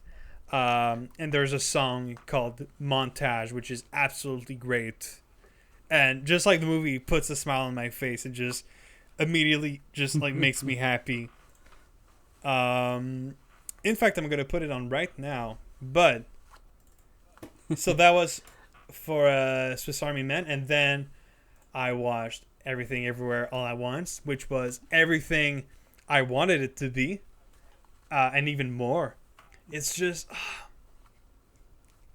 I'm just so happy that this movie exists. So am I. It's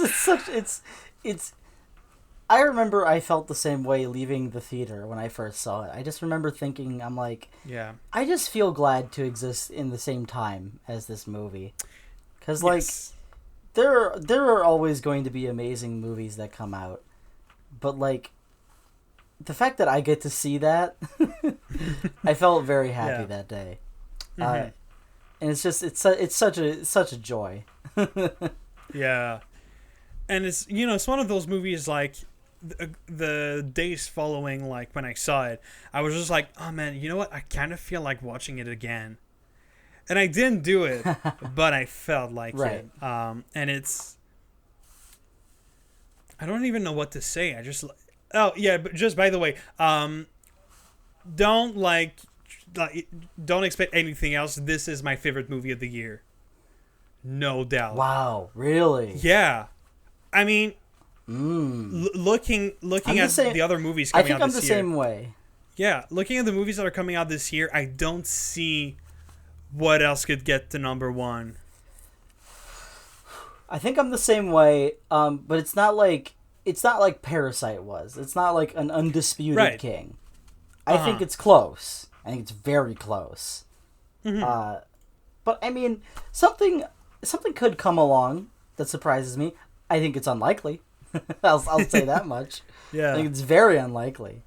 But I already saw a movie that kind of didn't come close to how much I liked Everything Everywhere, but it did take the number 2 spot on my current movies of 2022 list. Uh-huh. And I think I know what it is. That is Jordan Peele's Nope. Yep. All right, that's what I thought. It is. Oh. It's just like, I won't say anything spoiler related, but I will say, I think it is the most, like, solid, like, thought out concept that Jordan Peele has gone for so far. Because with Get Out, you kind of feel, I don't know, it doesn't feel loose, but it definitely is like a directorial debut, and I'm not saying that as a bad thing. It's a great movie. Yeah. But it feels like it's a movie where you start to see like, oh, this potential is here, and there's something great's gonna come out. Us came out. I like Us a lot, but conceptually it was just not as baked as it should have been. Nope, on the other hand, well, I don't think it's the peak of what Jordan Peele can do. I think he still has a lot to go. Like, I think he still can provide something amazing. And he already has, but I'm saying, like, I'm thinking he could probably provide, like, a true 5-star in the next decade. I think it's totally possible. But, Nope is definitely his most solid movie yet. Like, the premise just works. There's no moments where, like, I thought of a plot hole and I was like, oh, that kind of messes it up a little bit. There's nothing like that. It's just a really good movie. There was a whole facet to it that I just didn't realize until like a day later, and that like expanded my appreciation for the movie. It's great. It's just a really good time, and if you have the opportunity, anybody out there listening, go see it in theaters. Support it any way you can, because Jordan Peele has cemented himself as one of the most interesting filmmakers of the last 10 years. But I did also see a couple other movies in theaters in the last little while that were not nearly as good. I don't know if I already talked about this on the podcast because I don't know when it would have lined up. Did I talk about Where the Crawdads Sing? I don't think so. Doesn't really ring a bell. Okay. It was another movie that was out in theaters because it's funny how I actually ended up seeing it. I wasn't planning on it, but I had texted some friends. I'm like, hey, do you guys want to go see Thor? Because I realized that I didn't have anybody to go see Thor with. And they were like, no. And they're like, but we will see another movie.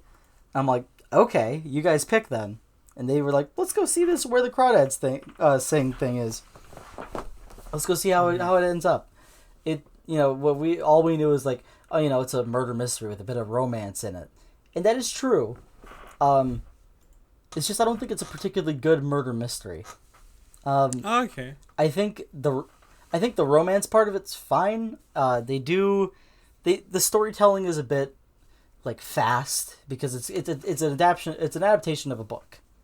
And the book is a little long, so I think they're really kind of rushing to get everything told in this movie. Right. But and to some extent it pulls off in some ways, but the murder mystery really kind of takes a backseat for a while until nearly the exact end of the movie.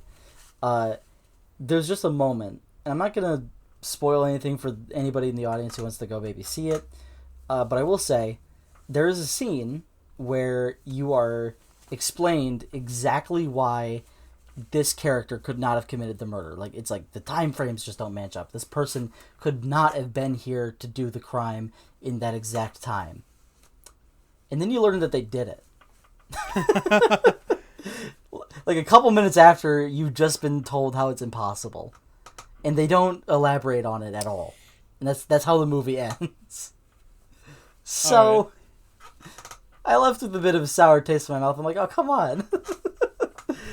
But I don't think it's not bad or anything. It's just, it didn't really have anything new or very interesting to offer at all.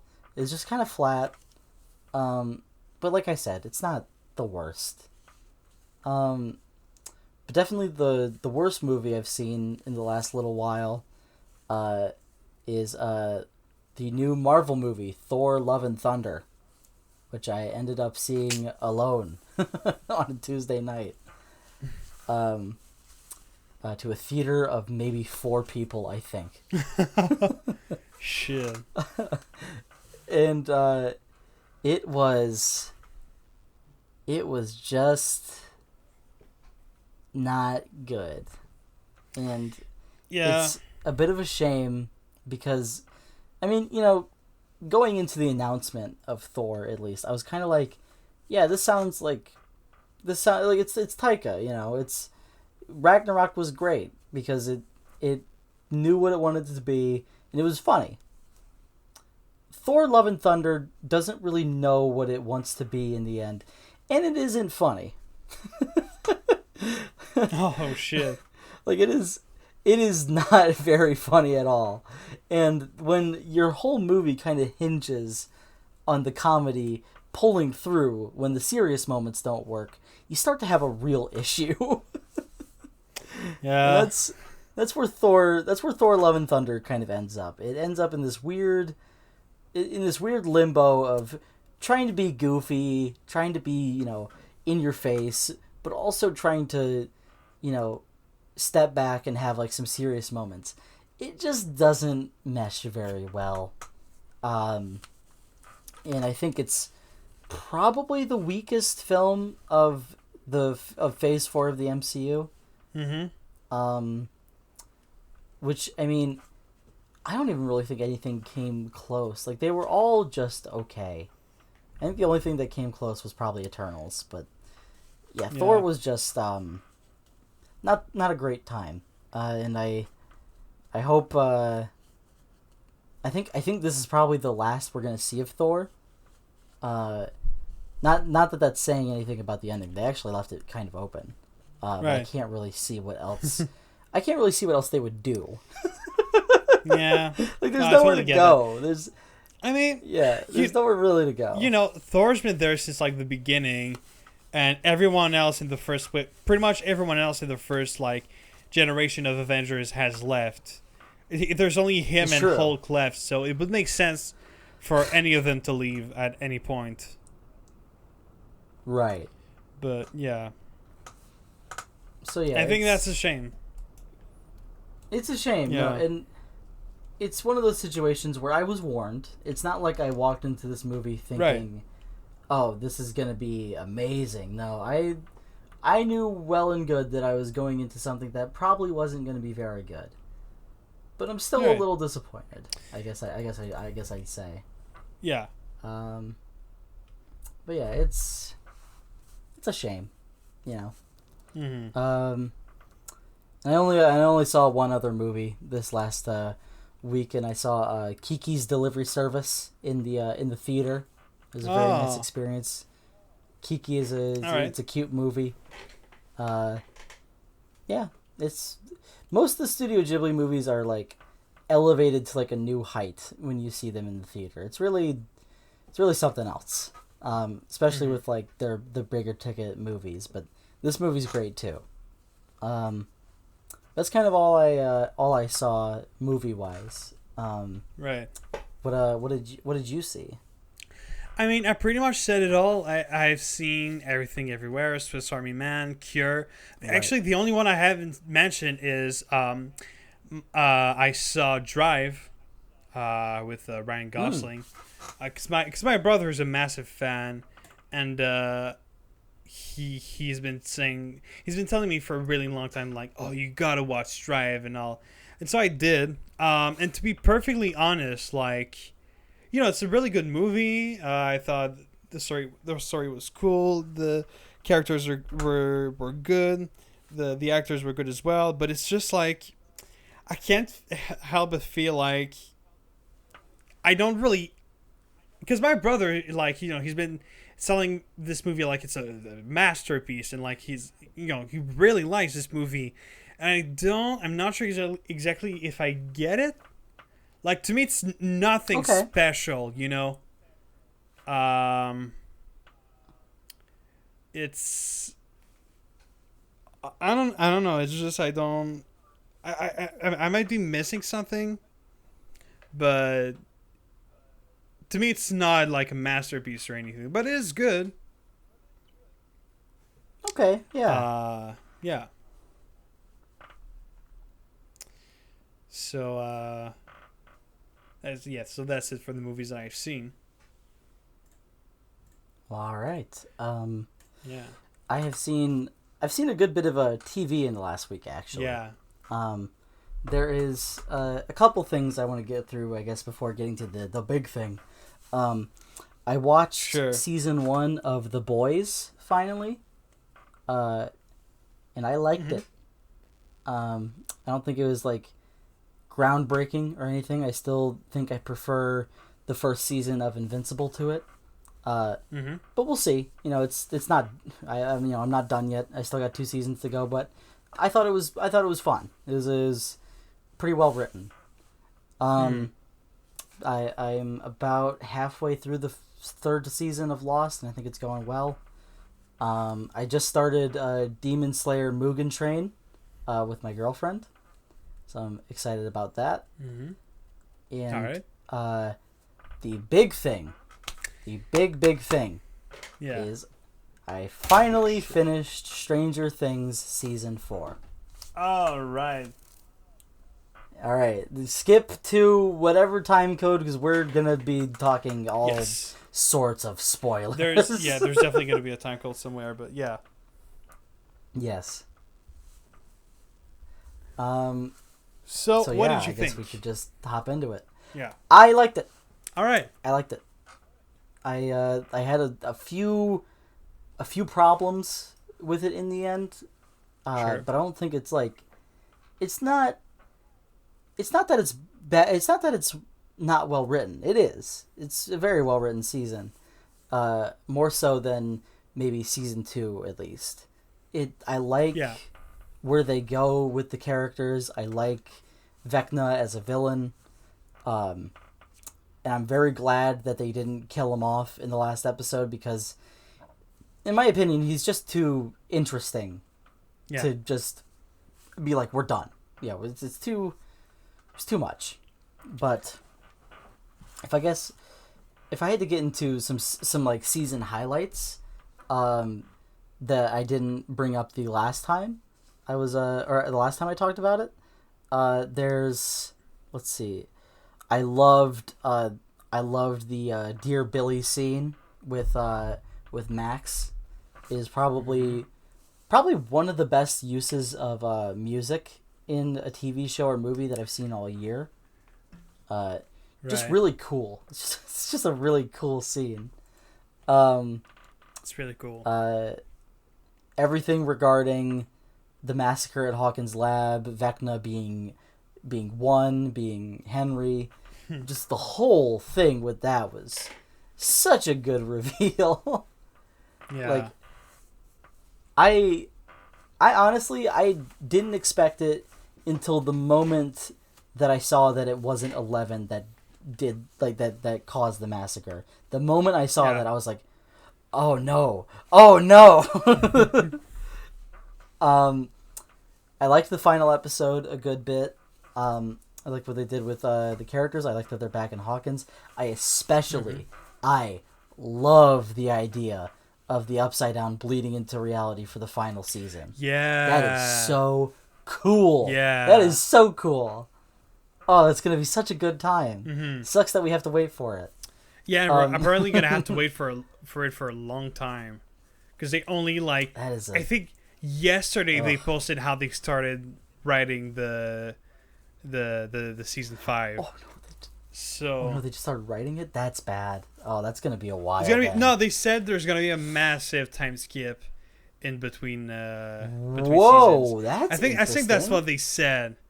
I don't know if they said time skip or just it's gonna be a long time. I mean, it has to be, That is right? not the. It has to be because like they're growing up at a pretty fast rate. Well, you can't. They're supposed yeah. to. They're supposed to be freshmen, by the way, at the end of this season. Or they're supposed to be freshmen in high school. They are our age right now. Most of them are older than us, actually. Yes, most of And them. we are. I think like the only ones that are. We are well. We are both entering our 20s. Yes. So it just feels. It definitely feels like, oh yeah, they can't be doing this like high school thing forever. So I guess a time skip would make sense. It's a very interesting direction to take it, I will say. But those are the positives out of the way. I want to get into a couple of my major problems. The first one isn't as major as the last, but the first one is it was a problem I mentioned before where it's like there's just a lot going on and there's a lot of stories that they're trying to cover. Yeah. And I understand why they're doing it, and it's definitely going to be much more of like it seems like it's definitely converging into one big story at the end of this season. So I'm interested to see where they go with that. But it was just so much this season with like you had like the Hawkins team with like all the kids that we've been following, investigating Vecna. We have Mike, Will, Jonathan, and Argyle going on a cross-country trip. We have Hopper breaking out of prison. We have 11 at the lab. We have the jocks trying to track down Hellfire. Yeah. That is, like, all of those things are separate stories that are trying to be told at one time. And I think some episodes do it better than others. And I think sometimes it kind of... Not all of them are going to stick the landing in the end. Yeah. But I think they did a decent job at least wrapping up some of them, especially when it comes to a certain story that I have a little bit of an issue with of how it ended. All right. And that comes into my biggest issue with the season. I am not a fan of their unwillingness to kill characters that have been around for more than one season. It's it's fine if they want to I'm not saying that they should kill like Mike or 11 or anything like that. Like that just wouldn't make any sense right now. Yeah. But there is a moment where it was during the final episode when Vecna like actually injures Max, and you see like how messed up she is, and you just see her fall, and like I at that moment was like, "There's no way, that's just it," and that I think would have been such a devastating moment, and such like obviously they lost pretty much, like they didn't win this season. But I feel like that would have been so much more obvious if we had such a horrible, hopeless death like that. But from an emotional point of view, I'd be devastated. From a writer's point of view, though, I would have been a little satisfied, because that is just such a it's such a ballsy move. It's so like that moment, I'm like, oh, that would be like top tier TV right there. That's great. Mm-hmm. And then 11 saves her. Like she does some mind trick or whatever, and she doesn't die. But I would argue she's actually in worse condition right now, as we've left her. Like, I mean, I'm all for keeping people alive, but man, it was not good the way they left that. I'm very curious how they're going to do it, though, next season. Oh, yeah, I'm curious as to how they're going to handle it, too. Obviously, they have to have some kind of idea if they're keeping her around. Not that I don't enjoy her spot in the series. That's not it at all. I don't want it to come across that way. Oh, she's a great character. Yeah, she's a great character. I just think a very natural way for that story to have ended in a very satisfying and very sad conclusion would have been that moment.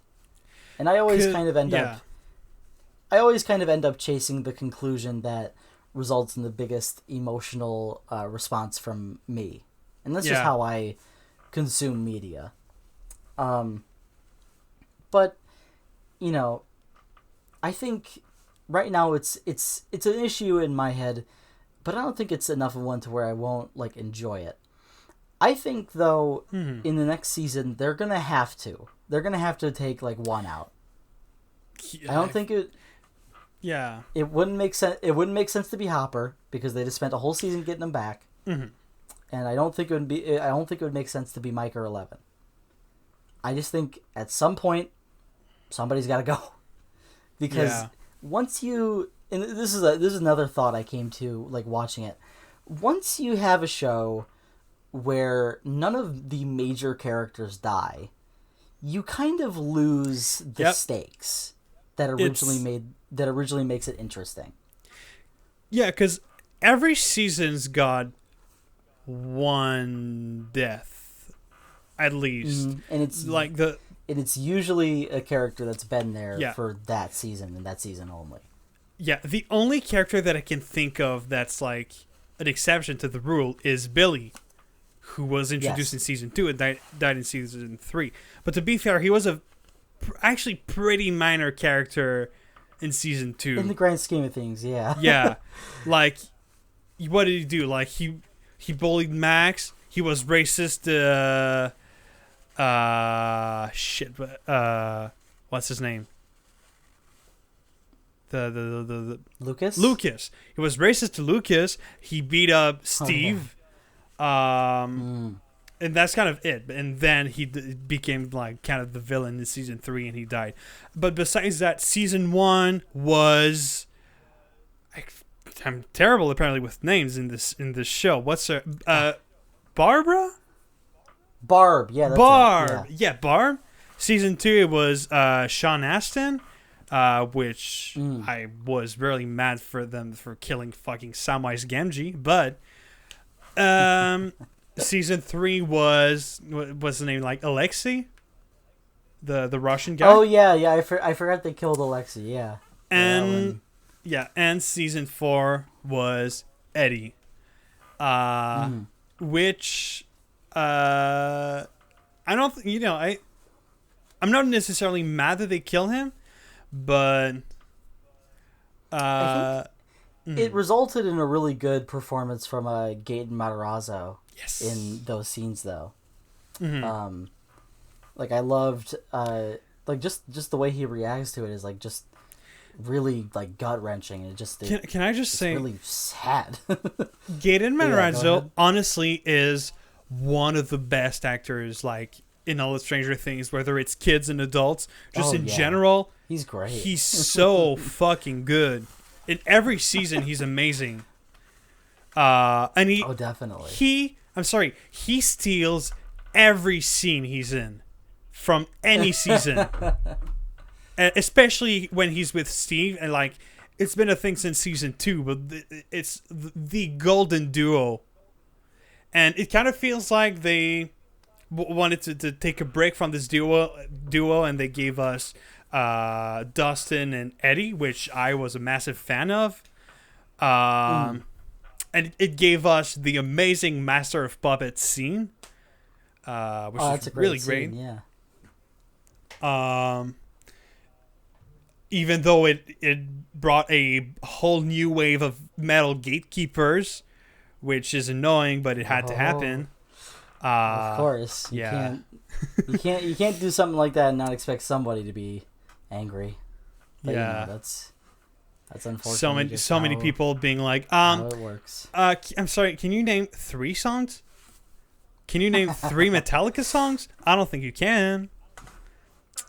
But. Yeah, but I do like the whole... I think, because I don't know about you, but I go on TikTok quite a bit.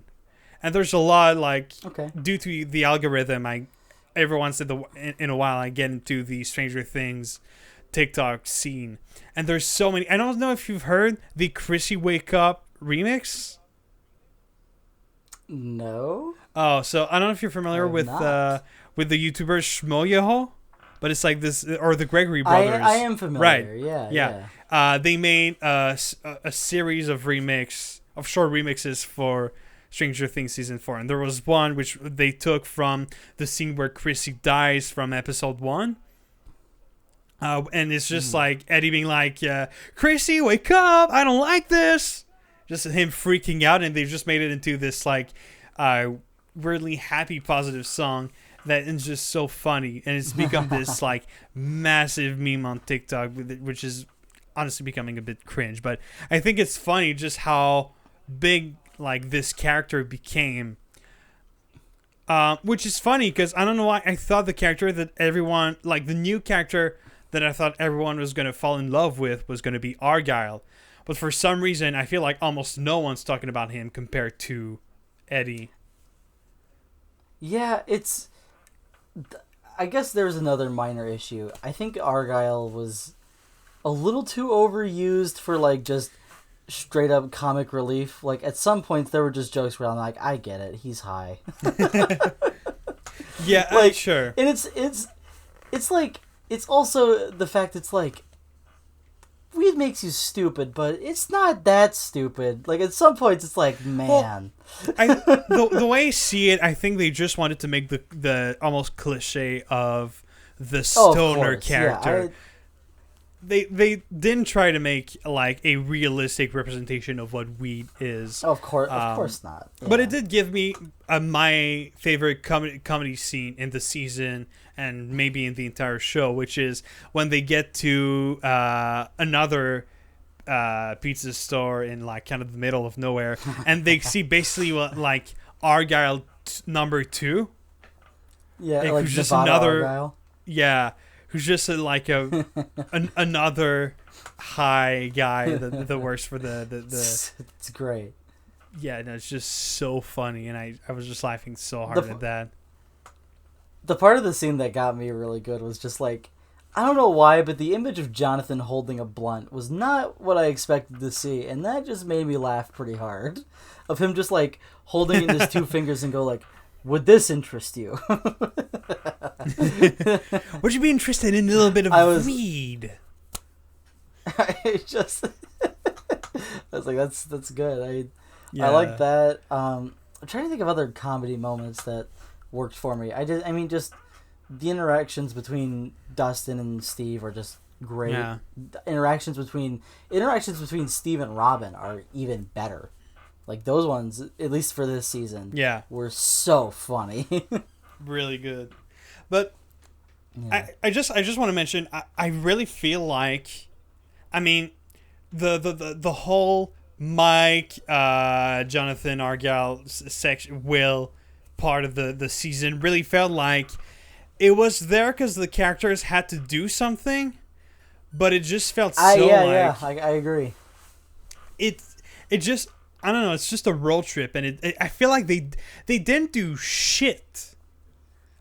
Like these characters, really, no. They did not do jack shit in the entire season. Like 11, she saved Max. She fought Vecna quite a bit. She did all those cool things, and that's what else did they do? They went and visited Dustin's girlfriend for like just a small part of an episode.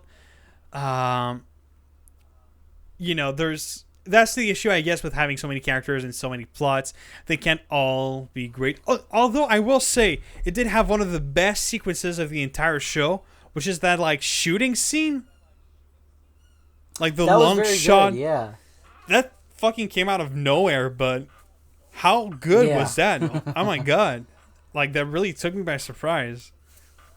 I thought you were gonna mention probably one of my favorite character moments in the entire season, which I'm surprised I didn't mention it so far, was Will's painting.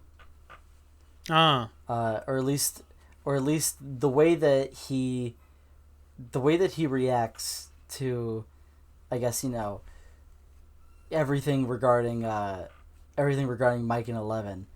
And how Jonathan sees that in like the rearview mirror. It's just, it was a good one. It was a scene that made me go like, oh, I want to see more of Will next season. I want to see where this Yeah. goes. I want to see how he's doing.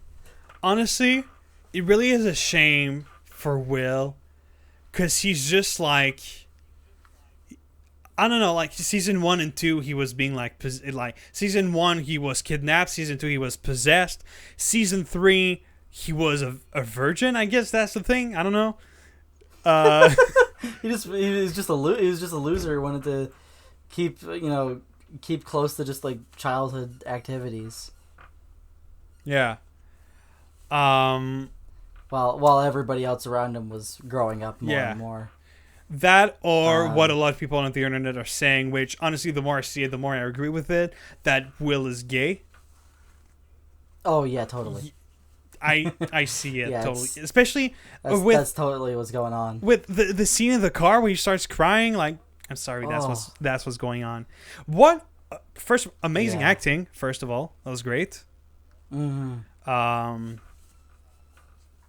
Yeah, honestly, I'd say the character that did the least amount of stuff in the season, which it's kind of weird considering he's like one of the main characters, is Mike. Like, what the fuck did he do? Mike did nothing this season. He did nothing. I think the Duffer Brothers realized that because they give him and Eleven this relationship drama that just does not need to be there. Like you don't need them to be questioning the relationship now. Why now? We already have so many other things to care about that are much more interesting than oh, I love you, I just didn't want to say it because I didn't want it to become real. Like, I don't care. Yeah. But and it's I don't know. I feel like they've just, in a way, I feel like they're kind of just done with the character. Like, it's almost as if they don't really have much else to say. Yeah, I think I can agree with you there.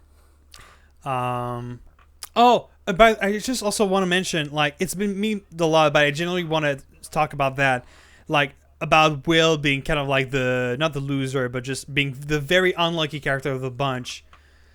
Can he please lose the bowl cut? Oh, like, my... Can we talk about the cuts this season? Ooh, like, I'm sorry, his head... There were some rough ones. His head outgrew his cut. It makes no sense. It looks like a hat that's too small for him. I'm sorry, it just looks so stupid. Both him and Mike got some trash cuts this season. Yeah, but it makes... Trash. Yeah, but I will say, I feel like Mike's is more of like sort of a... Not rocker, but it makes more sense for that kind of teenager in the 80s. Like... But for Will, it's just awful. Such a shame. I mean, maybe it has more to do with him being a bit out of touch. Maybe that's why they decided to keep it. I don't know. Yeah, it's not very good looking. It's definitely a cut that I would like to see them fix. Yeah. He deserves better. Oh man. Yeah. That's about all I had to say about this season. I liked it. Yeah. And I'm very excited for more to come out eventually. Mm-hmm. Yeah, I mean, it's basically one of the only shows, like one of the only Netflix shows that I care about. So that's saying something. I'm the same. Yeah. But right now, all I care to watch is like this, and if they ever release another season of Black Mirror. That's it. I haven't even seen Black Mirror. Ooh. There are some great ones. Black Mirror is the quintessential like hit or miss show. Like there are some episodes that are like some of the best TV I've ever seen, and then there are ones that just suck. That's exactly what I've heard. Yeah. It's the first season is like pretty consistently good, as is the second season, but after that it starts to get a little spotty. But anyway, that's about all I had to say about that. If you would like to get into maybe next week's movie. Yeah. So let's see. I don't know if I want to go with the randomizer this time around, because I don't really. Mm-hmm. With some of those movies, I don't really feel like talking about them. Right. With the majority of sure, them, at yeah. least. So I want to see. I'm going through, and I guess I'm kind of looking at my favorites and just seeing like, oh, what would be interesting to talk about? Yeah, what's a good movie that we haven't talked about? What number is the next episode? 28? It's 20. What is? Yeah, 28. Yeah. Okay. Man,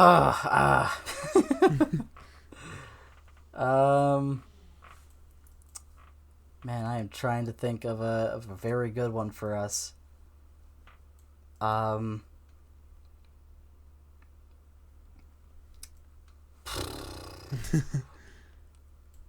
There are some that, like, part of me wants to save for, like, a special occasion, but then the other part of me is like, I don't know why we haven't talked about this movie already. Yeah. If we've already like, mentioned it so much. And it's like, are we ever going to get to, like, a special occasion to talk about it? I feel like there's some movies that we just have to be like, all right, fuck it, let's do it now.